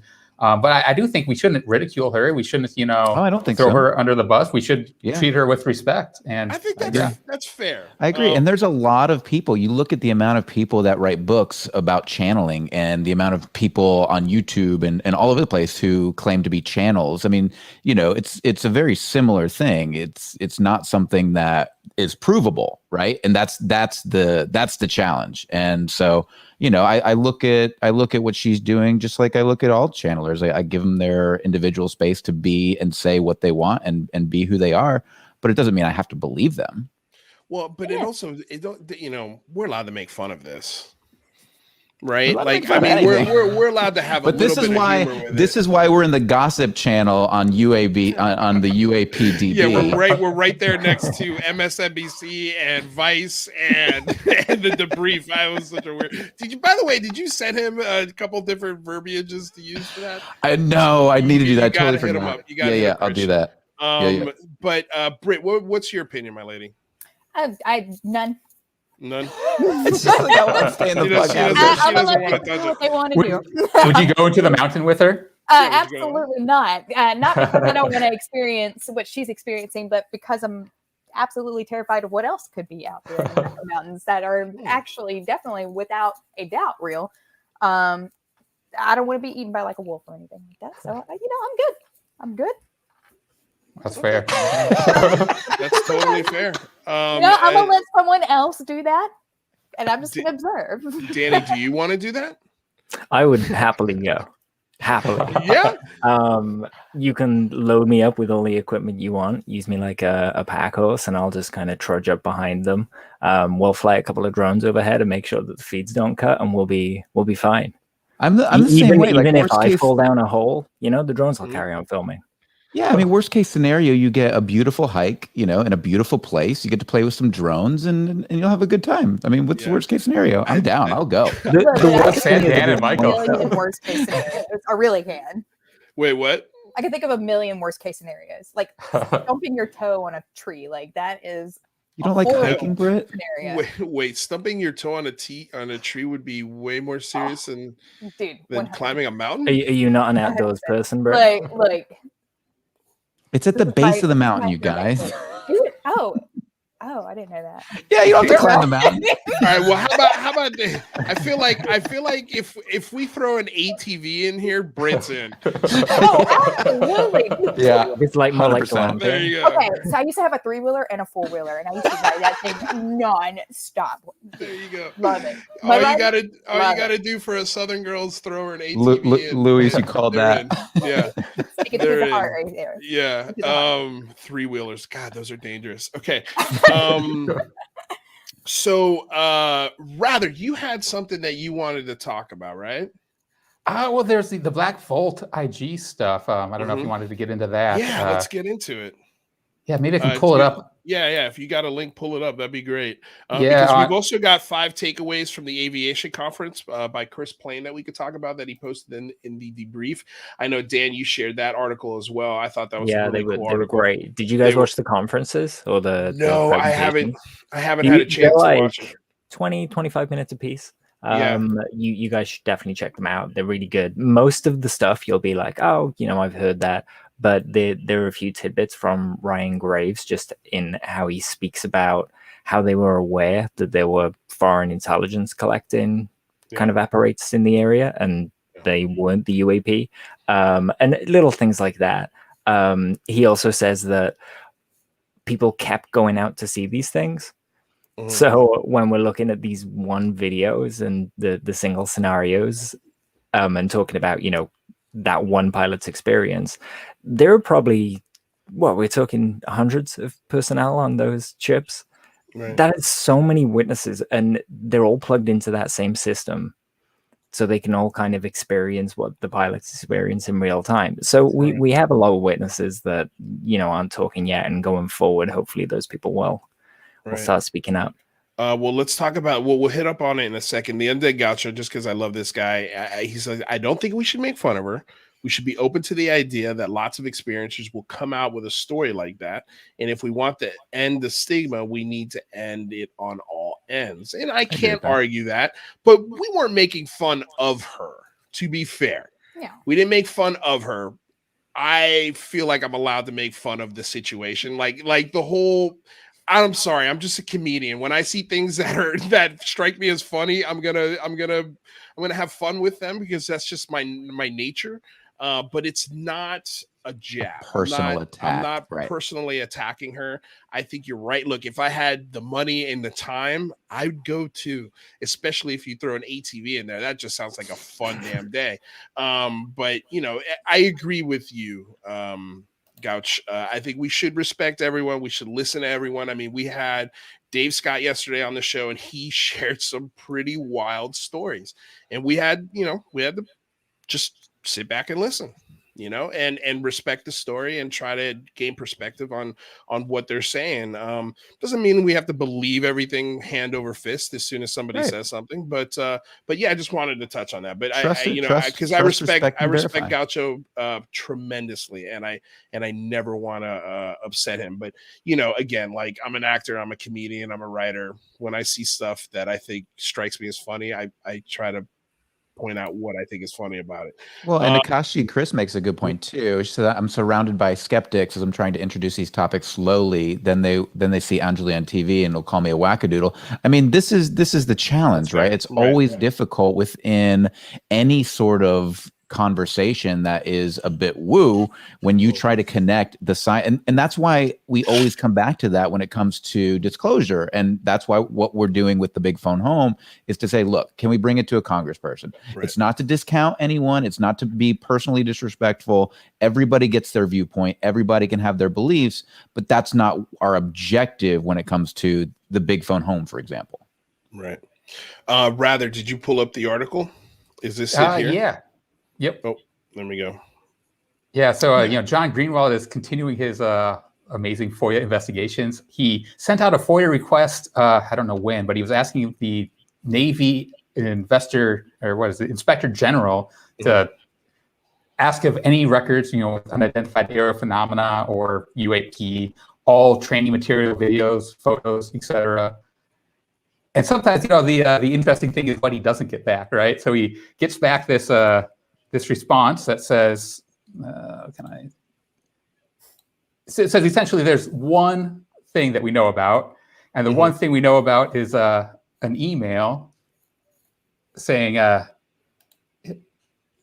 which is a little bit out of left field. This is, one of the potential crackpotish type responses, and it's the Navy Inspector General is saying that this one email, and this is the only time they've ever investigated UAP, and the investigations came from this email saying that, we are just wondering, is this the other alien spacecraft that Panama claims to talks to Bill Gates and Mark Zuckerberg? It seems very odd, not the Golden Sabre in Cambodia. There's a lot of very weird attachments attached to it. Yeah. And then you get their final response from the Inspector General saying, essentially, we looked into it. We couldn't determine a course of action that will best address your concerns. We couldn't identify who committed the wrongdoing, when it occurred, or what the violation is.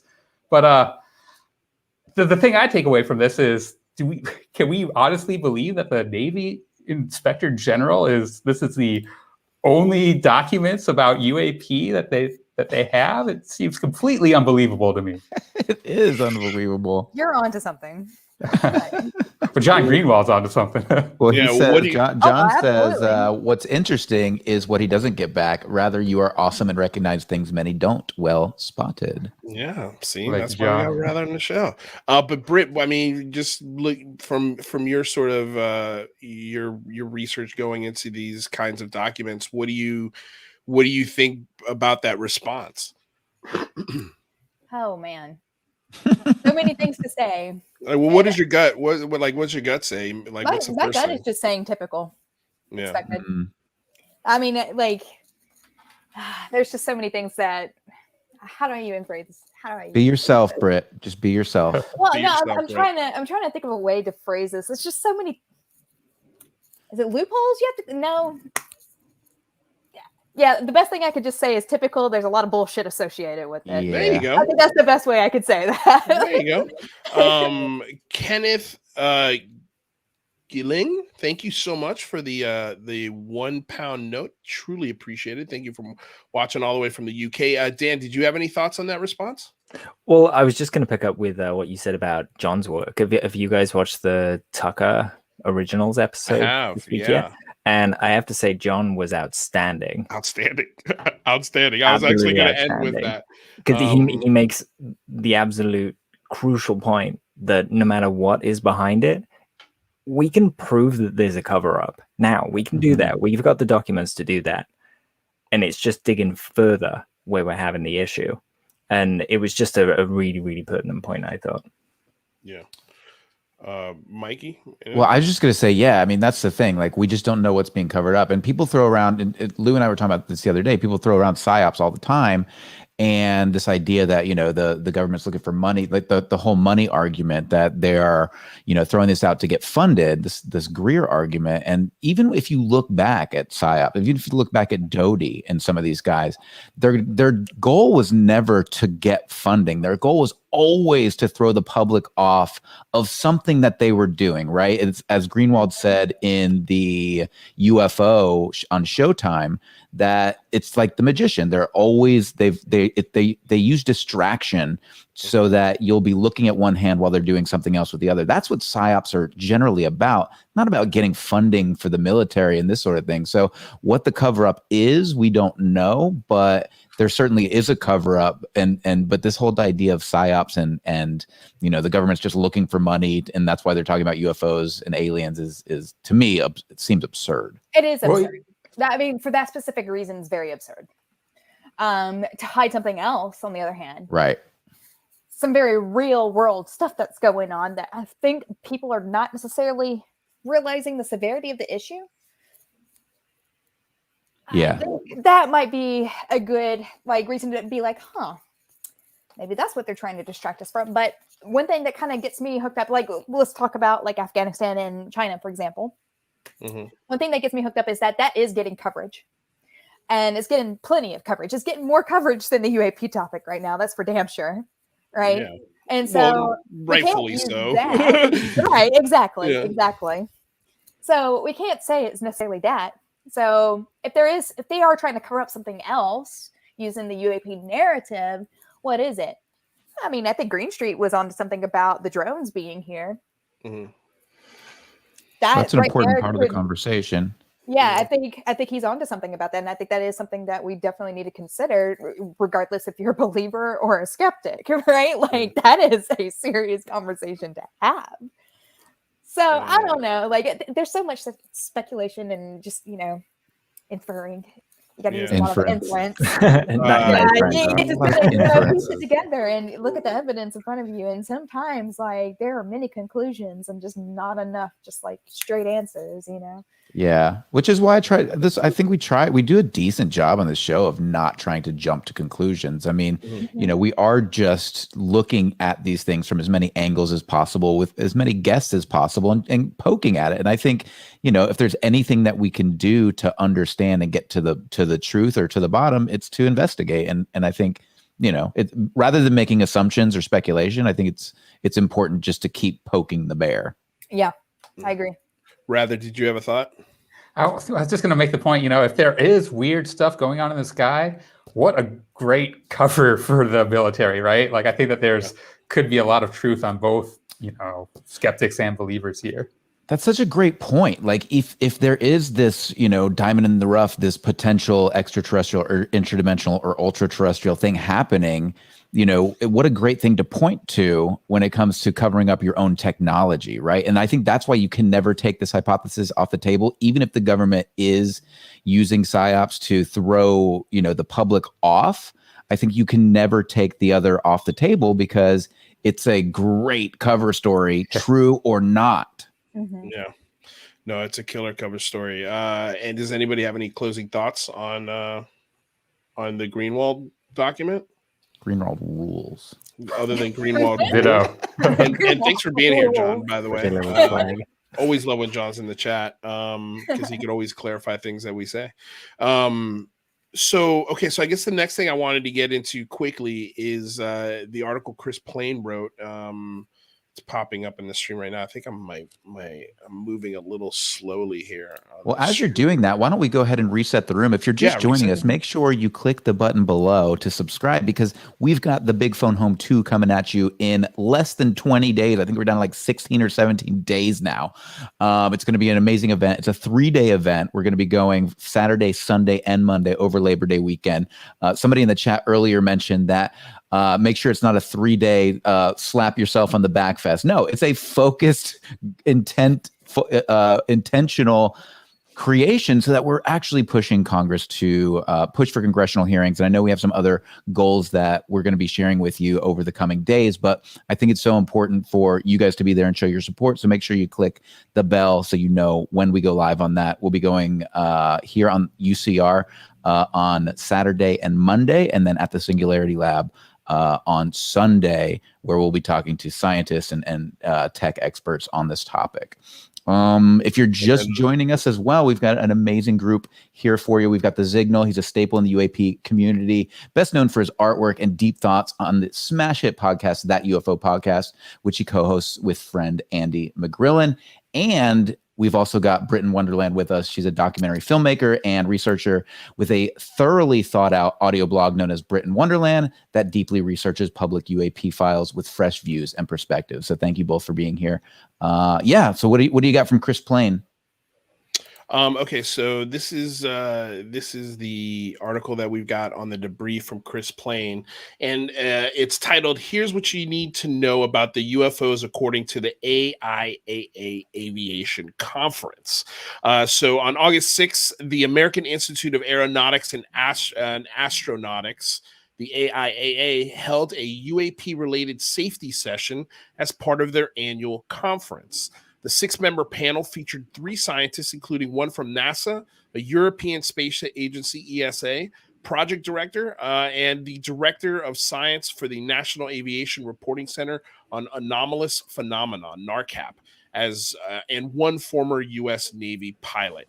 So all of the panelists presented a range of UAP-related topics, from the history of science of scientists who studied UAPs, the possible physics behind the craft, like the increasingly infamous 2004 USS Nimitz Tic Tac incident, and the increasing number of near misses and up-close encounters being reported by military and civilian pilots alike. Many recurring themes emerged throughout the nearly 5-hour session. So here are the top 5 takeaways from this conference. Dan, you got us a moment to check out. You were saying earlier, you actually got to see the conference. I haven't had a chance. It's something I'm going to do over the weekend. But are there top 5 takeaways here out of the top 5 that you saw here? Was there anything else that you could add to it, or maybe just highlight one of your favorite top 5s that Chris took away as well? Yeah, I mean, I spoke about the Ryan stuff already, so I kind of don't want to double up on that. Yeah. But I would kind of emphasize that Ryan's talk really, really, really emphasizes that there's more data and more encounters than we've heard about, a lot more. So we need to start collecting this data, and stuff like Project Galileo and other efforts are absolutely where this should be going. It's kind of amazing that this topic is even mentioned at this conference, and it was taken seriously by everyone. There were no little green man in the presentation slides, no jokes, nothing like that. And it's a testament to how far we've come. Yeah, I watched this too, and I thought that there was the first presenter was Ravi Kopaparu. Probably saying that wrong, but he's a NASA Goddard scientist and planet atmospheric scientist, and he presented a case, and I thought it was fascinating because he was actually talking about going towards historical cases and examining those for trends, something that Avi Loeb and the Galileo Project dismissed kind of. But this is, a real serious scientist saying that, we can actually look at these records and find trends, and that will inform us. We can find similarities, and it can actually, we can learn something from looking at the historical record. Yeah, exactly. And look at this, my camera went and this was like a real scientist, looking at this, and I thought his analysis was amazing and really useful. Yeah, you're right. Yeah, and we have to remember as well that while kind of classified programs don't have public-facing kind of apparatus, NASA does. NASA kind of is set up to kind of fascinate people with space and explore it. So to hear something like that coming from someone that works for them and thinking about the potential of what they can do, amazing. Yeah, I wonder how many steps between him and Bill Nelson there are. He's reporting directly to him. How much of this being taken seriously do you guys think is contributed to modern drone threats versus just public entertainment of the possibilities? This topic kind of going mainstream. Do you think it's because of potential, drone activity, or do you think it's because it's just gone more mainstream that they're willing to talk about this at these conferences? Bit of both, I think. With the drone stuff, we always talk about it's either or. You either believe it's drones or you believe it's UAP. And right. For me, the way through that, or the way to deal with that, is through it, because UAP are going to be in the same data pile as drones. It's the anomalous data. Right. And once we get a grip as to what drones look like and what weird drones, that flare up an IR signature or try and mimic one of these UAP look like, we can start separating them. And that way, and then at the end of that, we have this neat little pile of really good UAP data we can start digging into. Right. No, that's important. Well, I wanted to really quickly read the top 5 takeaways that Chris had. But of course, I just totally erased the article. Hold on a second. I'm pulling up right now. I just totally exit out because my computer. I have them here if you want them. No, I got it. It just came up now. So the first takeaway was that UAPs are real and a legitimate safety issue. So that was the first thing that he said. And then the second thing was the stigma around this subject still exists, but that is starting to change. And number 3 was without more and better data, there can be no progress. And I think that's actually the one he wrote most about was number 3. And then number 4 was scientists are the ones who need to rise to this challenge. And then his 5th takeaway was one voice rose above all of them, and that was Ryan Graves. Gosh, I don't know what's going on with my camera, you guys. Sorry, I'm just going to switch it to the HD face cam. That's not as nice as my other cam. So there we go. So yeah, those were the top 5 takeaways from according to Chris Plain, who wrote the article. What was his what about Ryan Graves? Did he? So for most who have had the opportunity to see Ryan Graves interviewed, there is a seemingly little doubt that he is a trained, level-headed individual, whether seated behind the controls of a jet fighter or in a virtual room of scientists and engineers. As such, it was no surprise that the group chose Graves to speak for them after individual presentations, as his testimony was undoubtedly the most riveting. So, I mean, that's, Ryan Graves is starting to come out now. He's really starting to speak publicly, and he's starting to set a lot of things straight. I mean, for God's sakes, Dave Beatty almost made Dave Beatty's film irrelevant, like his entire, his testimony. So I'd like this, man. God, boy, how do we get in touch with Ryan Graves for the phone home? Because I'd love to talk to, we got Chris Lito coming in, who's going to be joining us for the phone home, an F-16 fighter pilot, just getting these guys' perspectives, but more importantly, getting these guys to help us kill the stigma. I wonder if Corbell can help us get to Graves. Possibly, I could ask Jeremy. I mean, he's already offered to help in any way he can. I know he's a busy man, but we're hoping to finalize the guest list for the phone home by late next week, and then that way we can start sending out schedules and telling people where to be and what time to be there. And if y'all haven't checked out the bigphonehome.com yet, go check it out. It's so dope. It's pretty dope. We'll maybe show it at the end. And by the way, I think this weekend, you guys, if you're curious about wanting to know how to use the Big Phone Home website, just ring the bell, because I think this weekend I'm going to just be doing a free form video on how to email, how to use the templates, what to do in the petition. The petition is the easiest part of the entire phone home. You could do that right now. I think last I checked, we were really close to 500 signatures on it. It's a simple petition. Anybody can send it. And then we've got, anyway, we'll go over it. We'll go over it on the weekend. I'll show everybody how to use it. Maybe Mike and Rather can join us. We could do a little role playing on the phone call part of it. That'll be funny. But yeah, so make sure, again, ring the bell, and I'll make sure you guys know how to utilize this website as best as possible. Okay, so is there anything else that we want to touch on? Because the last thing I want to go back to something, an old article that I recently just read in its entirety. I've been aware of this article, but I've been so busy. It came out last year, and it's something that I missed completely. And then it was brought to my attention by some folks in the chat, and also this video popped up in my feed today.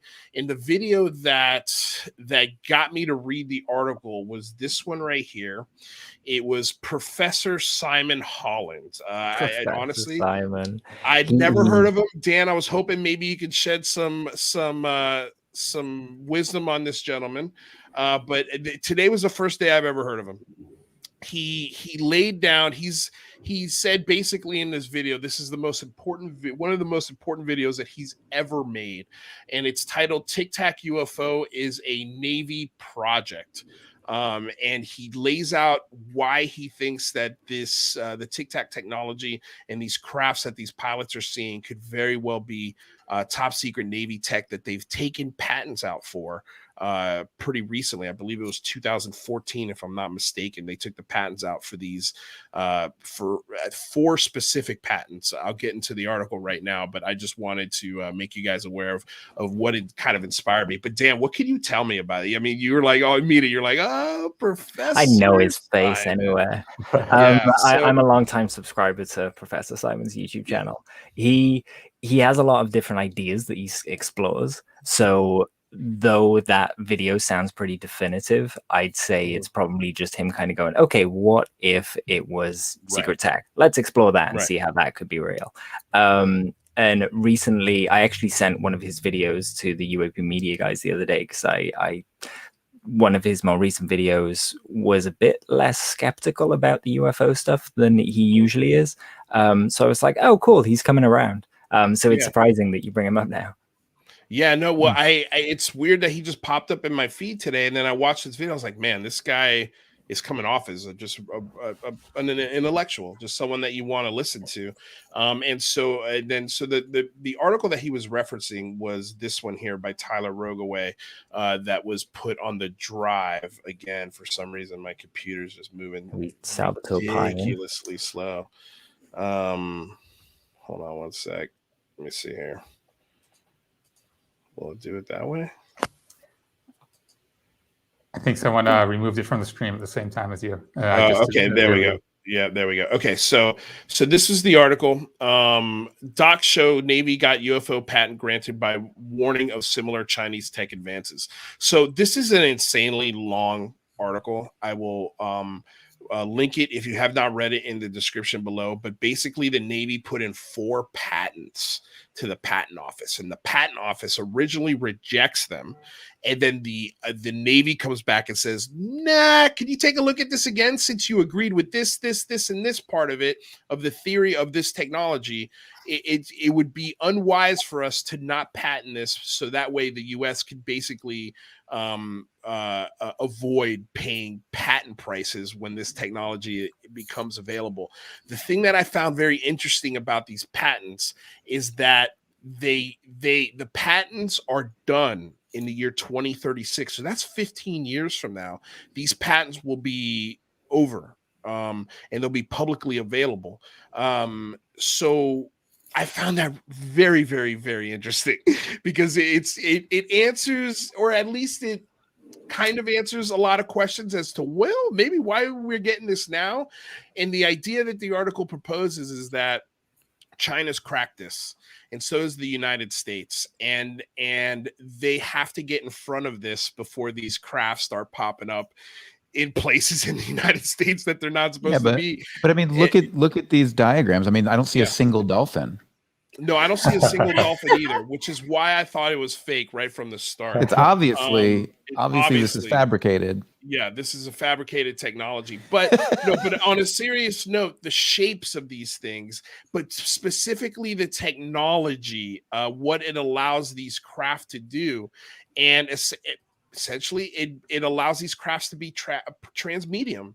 It creates a vacuum where it can propel or repel water, air, and space, and you can move without inertia within this pocket. And dude, but if we've mastered this, wow, it's still a killer story. If we've mastered this, still a killer story. That is insane. If we mastered this, oh my are you God. kidding me? Yeah, no, it's like, the what? story. It's the story of the century. I mean, in the letter from the Navy to the patent office, they were literally telling the patent office, this is a paradigm shifting kind of technology, and we need to have these patents to develop it, and we will have working models of it. And that's what got the patent office to go, all right, we'll patent it. Well, yeah, Lou. So I read this a long time ago. My memory was that they went and showed the patent guy that it worked. They demonstrated it to him. I don't know. Did they demonstrate? The way I remember this going Yeah, is that go for all it, of Dan. these patents kind of came out. Tyler dug into them. There was a call basically where it wasn't demonstrated to them, but it was insisted over the phone that they did work. And then it amounted to nothing, and Salvatore Pi went off and did something else. Yeah, well, they but told you them, know that's what they all right. But at the same time, I mean, a blueprint and a patent doesn't prove anything, right? So we don't have evidence to prove that this technology actually exists or has been created by the U.S. government. A patent, it sounds to me, based on what Dan says, that since they didn't show him an actual working model and they just, you're relying. I mean, the Navy's like, no, you're going to patent this. Like, of course they're going to patent it. Like, the Navy holds a lot of weight. They're not just going to ignore that. But it doesn't prove a working prototype. Right. Well, yeah, what a patent is supposed to do is give you essentially the blueprints so that you can build it yourself, but it protects your intellectual property. Right. You can't build this from the instructions that they give. Like, it's not a complete thing. There's a lot of scientists have looked at it and it's just full of pseudoscience and it doesn't really make sense. Right. That being said, maybe they got it to work. Maybe, yeah, but it's another one of those things. We just need more data, and it's the same with the Anjali thing. We need more data. It's data. Can you guys clarify something for me real quick? Because I think I'm getting a little misunderstanding here. Like, the image that I saw, I could have sworn I saw that in the TR3, I believe A, not B, patent on Google. Is that the same image? I wasn't aware that the TR3B or 3A was actually there was a patent associated with that. I thought that was. You didn't know that? No. Yeah. And I wonder if that is the same thing or not. Rather? Come on, rather? Yeah. That's what we got Britt here. Well, here's I'll read a little bit from the Navy, the letter that the Navy sent to the patent office. It said the fourth thing that Naval Aviation Enterprise Chief Technology Officer said is Dr. Pais is currently performing tests using a battery to charge a 10-centimeter test sample spinning at 100,000 RPM and is able to maintain charge on these batteries for dwell times of more than 25 minutes at max RPM without a loss of load.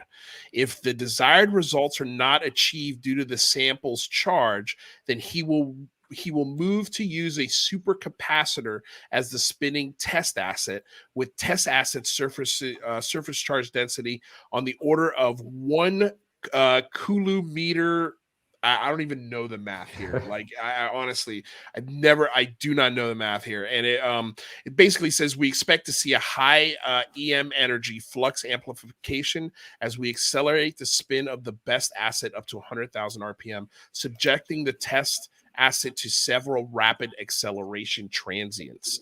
And then the fifth thing he says, and I thought this was one of the most fascinating, was based on the initial findings, I would assert that this will become a reality. China is already investing significantly in this area, and I would prefer we hold the patent as opposed to paying forevermore to use this revolutionary technology. Please contact me if you would like to discuss further or have questions. I appreciate your time and thorough review. And then the other thing that I found insanely fascinating is this. One of the patents that they had put in for was a what is it? It was a I don't want to get the name of this wrong, but essentially it's a gravity amplifier, something that they were going to use to repel asteroids, because they put it in this report that there are going to be 2 very near collision asteroids in the year 2029 and the year 2036. And both of those fall within the patent dates when this thing is done. And first of all, I had never heard those dates as being connected to near Earth destroying asteroids. And I was like, whoa, okay, what? And then how they were going to use this patent to you produce gravity waves that would repel the asteroid away from Earth's orbit. And I was like, man, that is mind-blowingly fascinating. But again, all of these patents, I believe, were submitted, if I'm not mistaken, in 2014 or 2016, in that time frame. So this is a full decade after the Nimitz encounter. You could probably redevelop those for like social distancing. You could like, just. I mean, yeah. Could you imagine having gravity amplifiers to repel people from you 6 feet apart? Yeah. Oh my God. Tick said, they called the patent office and were like, you saw those leaked videos, right? Yeah, that's the stuff. But yeah, I mean, look, I know it's an old article. I know this is old news, but I mean, it's just something that I read today. I was like, Jesus, man, this is this again, like we always talk about how the tech is, I mean, according to John Greenwald, I was being conservative and thinking the tech is 25 years ahead of where we're at now. Greenwald doubles it and says 50. So, like these kind of technologies are right in the time frame about, we should be, if these are US tech things, we should be seeing them around the year 2030, be in 2035. My best guess. What do you got, Britt? Squiddy might be able to help me on this, but I know that there was like this theory or maybe not theory, but concern that, okay, I think it's Moore's law that technology doubles every 2 years. Is that correct? Okay. So they were, I remember seeing, I believe on Science Channel, was it Tyson? It might've been talking about how we might actually hit a plateau, right? We're potentially very close to that already. Right, exactly. So my thing is that like I always had that in the back of my head when we're talking about like our military being like 50 years ahead. I know that is absolutely true because once you listen to like these veterans who are on these like missile sites and everything, I mean, they were already scanning their handprints in the 60s. Right. Like that to us would have been, sci-fi technology back in those days. So I'm just sitting here and I'm thinking about it, and I would always remind myself of that plateau, that potential plateau that we might actually hit. And when I hear stories like this, that tells me that we bypassed that whole entire like plateau point and have actually found a new like avenue to explore. Well, I think it's worth clarifying when it comes to Moore's law that the idea of Moore's law is that the density of transistors in a microchip shrinks every, I think 2 years or something. Every 2 years. So when it comes to, I mean, there's no, Moore's law doesn't necessarily apply to like all of technology. It only applies to the density of those transistors. So who knows? I mean, I think it's very possible that you could still see technological explosions and advancements that are paradigm shifting, even if the density of those, because like the government's using the same transistors, commercial, products use. I mean, they're reliant on those same types of technologies, but when it comes to anti-gravity, I don't know. Seems like a different beast. Yeah, a completely different beast. And, I didn't know that. So thank you for letting me know that. Like this whole entire time, I just thought it applied to technology in general. I didn't realize it had to do with like the density of the microchips and stuff. So thank you for, clarifying that for me. I had no idea. But just that I just remember it being used to explain like the potential like plateau. Right.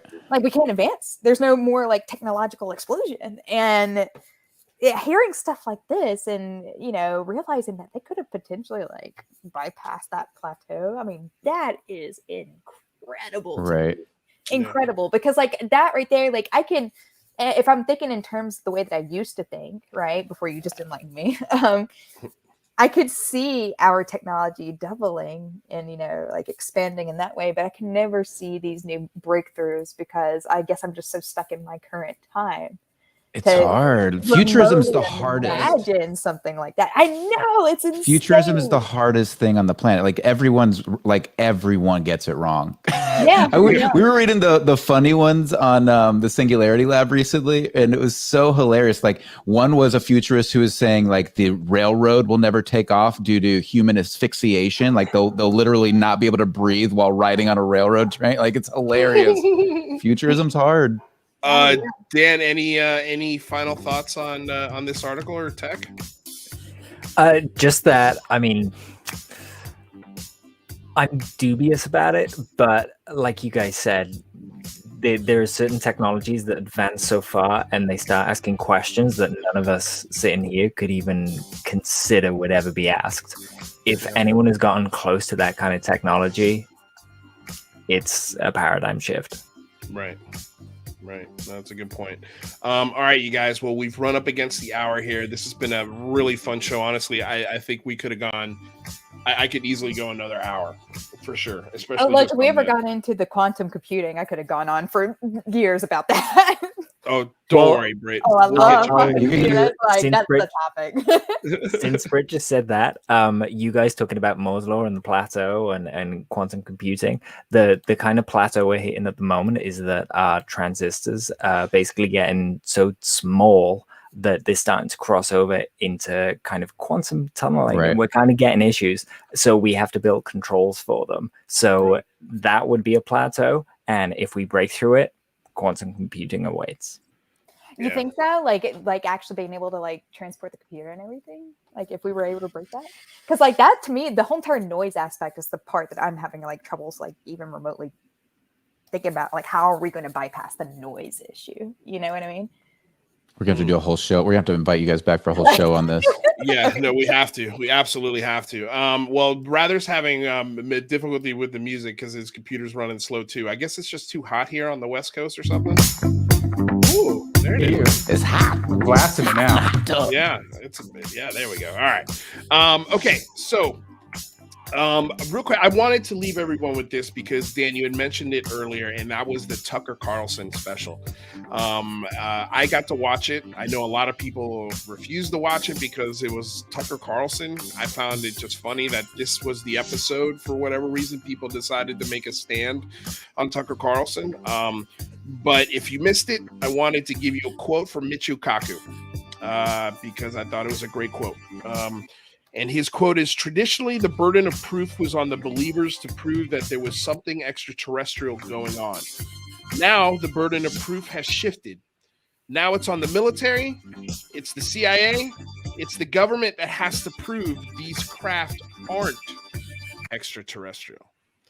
From Dr. Michio Kaku. All right. So if you missed that, I highly recommend go check it out. There's free versions of it floating around. So if you don't want to pay the Fox thing, there are ways to get it. So just do a little digging and you'll find it.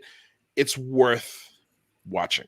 I think Michio Kaku's like, this Galileo project sounds like a lot of work. Let's just shame the government into doing it. Yeah. Well, I love it, man. I think it's a great strategy. But he also, the thing that I love about what he said about sort of the Galileo projects, Galileo wants to get a picture. Kaku's like, no, I want video because we can then calculate speed, we can calculate direction, we can calculate a lot more things with video than we could a picture.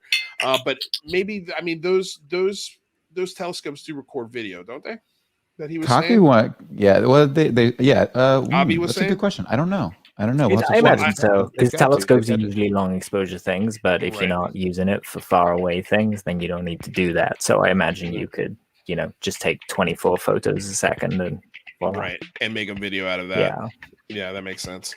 All right, well, I just wanted to leave you guys on that. Before we go, of course, I want to say thank you to the Zignal for stopping by, dude. It was so great to see your face. I can't wait for you to come by for the big back again. Home. I'm looking forward to it. Anytime you want to come and hang out with us, Dan, please don't hesitate. Ask me. Don't be afraid to ask me because I will have you on the show every time. And I can't wait to see you for the big phone home. We've lined you up with some really cool guests. I don't want to spoil it for you, but it's going to be a lot of fun. And Andy is also committed to it, so we're going to have Andy there as well. I think Zignal should just come back every Friday. Friday. That's what he should do. Every Friday. Let me know. All right. Schedule's pretty consistent. Sure. All right, my man. Well, dude, thank you for being here. Before you go, is there any new art projects you're working on? Any new patches? What's Oh going man, on the art side? always. Yeah. Across from me right now Yeah. is a collaboration that you guys haven't seen yet. It's a massive poster on my wall and it's gorgeous. But yeah, I'm hoping that gets unleashed into the world in the next 2-3 weeks. But we'll see. It's for something. And when that comes out, you'll understand why. Okay. That's I like it. I like it. I mean, just say, got his marketing hat on. Who is the collaboration with? Is it with Olaf? It is, yes. Excellent. Well, I cannot wait to see it. It's a proper kind of like week-long fever dream and voila. Yeah, excellent. Don't worry about the music, buddy. If it's not working for you, don't push it. All right, Dan. Well, before you go, please tell everyone where they can find you, where they can listen to you on the UFO podcast. Anything you want to let the people know before you get out of here. Yeah, so you can find me on That UFO Podcast. Just search That UFO Podcast. And also I sell these things, kind of patches and stickers. Luis has one behind him too. They adorn the arms of the pilots who kind of encountered the thing, which is the coolest thing in the world. And yeah, you can buy them on my link tree. If you go to my Twitter at the Zignal, I have a link tree and you can kind of follow from there. Right on. Yeah, definitely check out Zignal's work. He's got hands down the best artwork out there in regards to the UAP topic, and he's got all of the people that are telling the stories wearing his patches. So if that's not a sign of confidence, I don't know what is. But Zignal, Dan, thank you so much, my friend, for being here. Thank man. you. I really love seeing your face, and we'll see you in a couple weeks, dude. Of course, I look forward to it. Thanks, man. Yep. Ciao. All right. Britt in Wonderland. Britt Alice, as we her pseudonym name. So if you guys don't know, if you don't know who you're watching because you just joined, go back and listen to the show. We've got Britt, who's an aspiring documentary filmmaker and researcher with a thoroughly thought out audio blog known as Britt in Wonderland that deeply researches public UAP files with fresh views and perspectives. Britt in Wonderland, thank you so much for being here. I thought your first debut live show was a fantastic, roaring success, and we can't wait to have you back. The energy's finally like coming down. See, it wasn't that bad, right? It wasn't that. I don't know how your energy's coming down after a monster drink bigger than your head, but sure. Oh, well, I mean, are you sure about that? No, I'm just kidding. All right, but no, I really did have a blast. I really was psyching myself out before I came on here, and it's just, I think you were. It's just been super it chill. It wasn't that hard, right? Well, good. That's great to have you, Britt. We really enjoyed you having here. I really enjoyed being here. Having that fresh female perspective. Oh my God. Absolutely. You might get annoyed from us. I'll be honest with you. So, hey, look, I'm down. After tonight, I am super down. I had so much fun. Excellent. All right, Britt. Well, before you get out of here, where can people find your stuff again? You can find me, majority of my stuff on Twitter at Inference. The first E is a 3. But yeah, you can also type in youtube.com/inferences with an S, and it should direct you to the rest of my stuff that's at least on YouTube. I am in the process of making it easier to, or more accessible. Let's just say that. Linktree is coming. Linktree is coming. Linktree is coming. Hopefully she'll have it before her next appearance. All right, my lady. Well, thank you so much for hanging out with us. Thanks for the insight. Thanks for the vulnerability. And yeah, can't wait to see you again. Oh, I can't wait to be here again. And take care, guys. Mike, I'm glad that you're feeling better. And Michelle, please get better, girl. I'm rooting for you. Thanks, Britt. You just won a lot of brownie points with her. All right, girl. We'll see you soon. Hey, look, I love Michelle. She's awesome. All right. Bye. Bye. All right, dude. gentlemen. Hold on. Look at this real quick. Yeah, hold on. I got something for you. Let me know when you got my screen. Yep, I got it. Okay. Check it. Oh my God. Oh my God. Oh no. Oh my God. I love this community. Look at me. It's the best body I've ever had in my life. I love it. Yeah, it's Oh my just God, so dude, what is funny. I going can't on stop with you guys watching on it. Twitter? Wait, one more Why time. me? There he is. Why me? Why me? Oh my God. Oh my God. Hilarious, dude. Hilarious. All right, you guys. We've gone way over, so far over that the music's not even working anymore. Michael, it's good to have you back after the long Great to be week back, off. guys. Rather, thank you so much for again filling in when we Anytime. needed you. That was a fun show, you guys. Again, the Big Phone Home's coming up September 4th. And it's going to be killer. 4th, 5th, and 6th. We've got a lot of wonderful guests, including Lou Elizondo, Daniel Sheehan, Hal Putoff, Kevin Knuth, Rich Hoffman.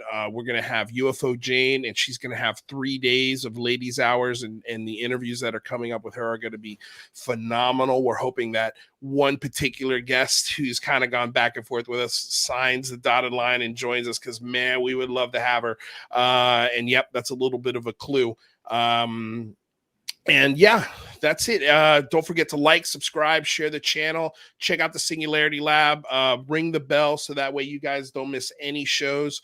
Rather's got a channel as well. Rather be squidding. Make sure you check out his channel. I've got everybody's links down below. So support us any way you choose. We appreciate all the love, you guys, all of the memes, all of the Lou Elizondo's next. I mean, we're really making the show have its own individual hilarious voice, and I love that all of you are here for it. With all of that said, thank you so much to the sponsor, BlueMarlinChronicles.com, purveyors of the world's finest fishing tackle since 1995. I want to say thank you to DOS Tapes. They provide all the music that's not working today in the link tree below. And that's it. Until next time, you guys, thank you so much for coming aboard and getting weird with us here on another episode of the Unidentified Celebrity Review. Your home for credible news, reviews, and commentary on everything UAP and UFOs. Until next time, you guys, stay safe out there. Peace. Bye-bye.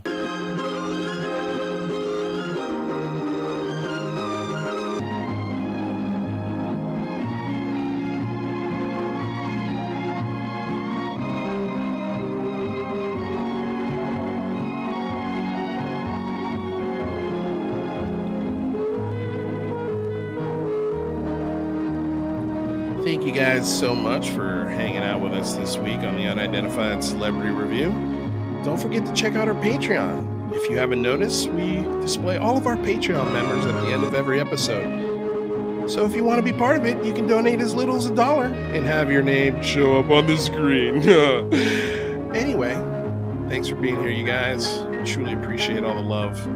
And check out our Patreon supporters. This could be you for as little as $1 a month.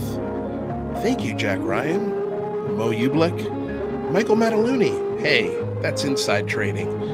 Jessica Jimenez Chung is my sister. Chad Smith, thank you for being here.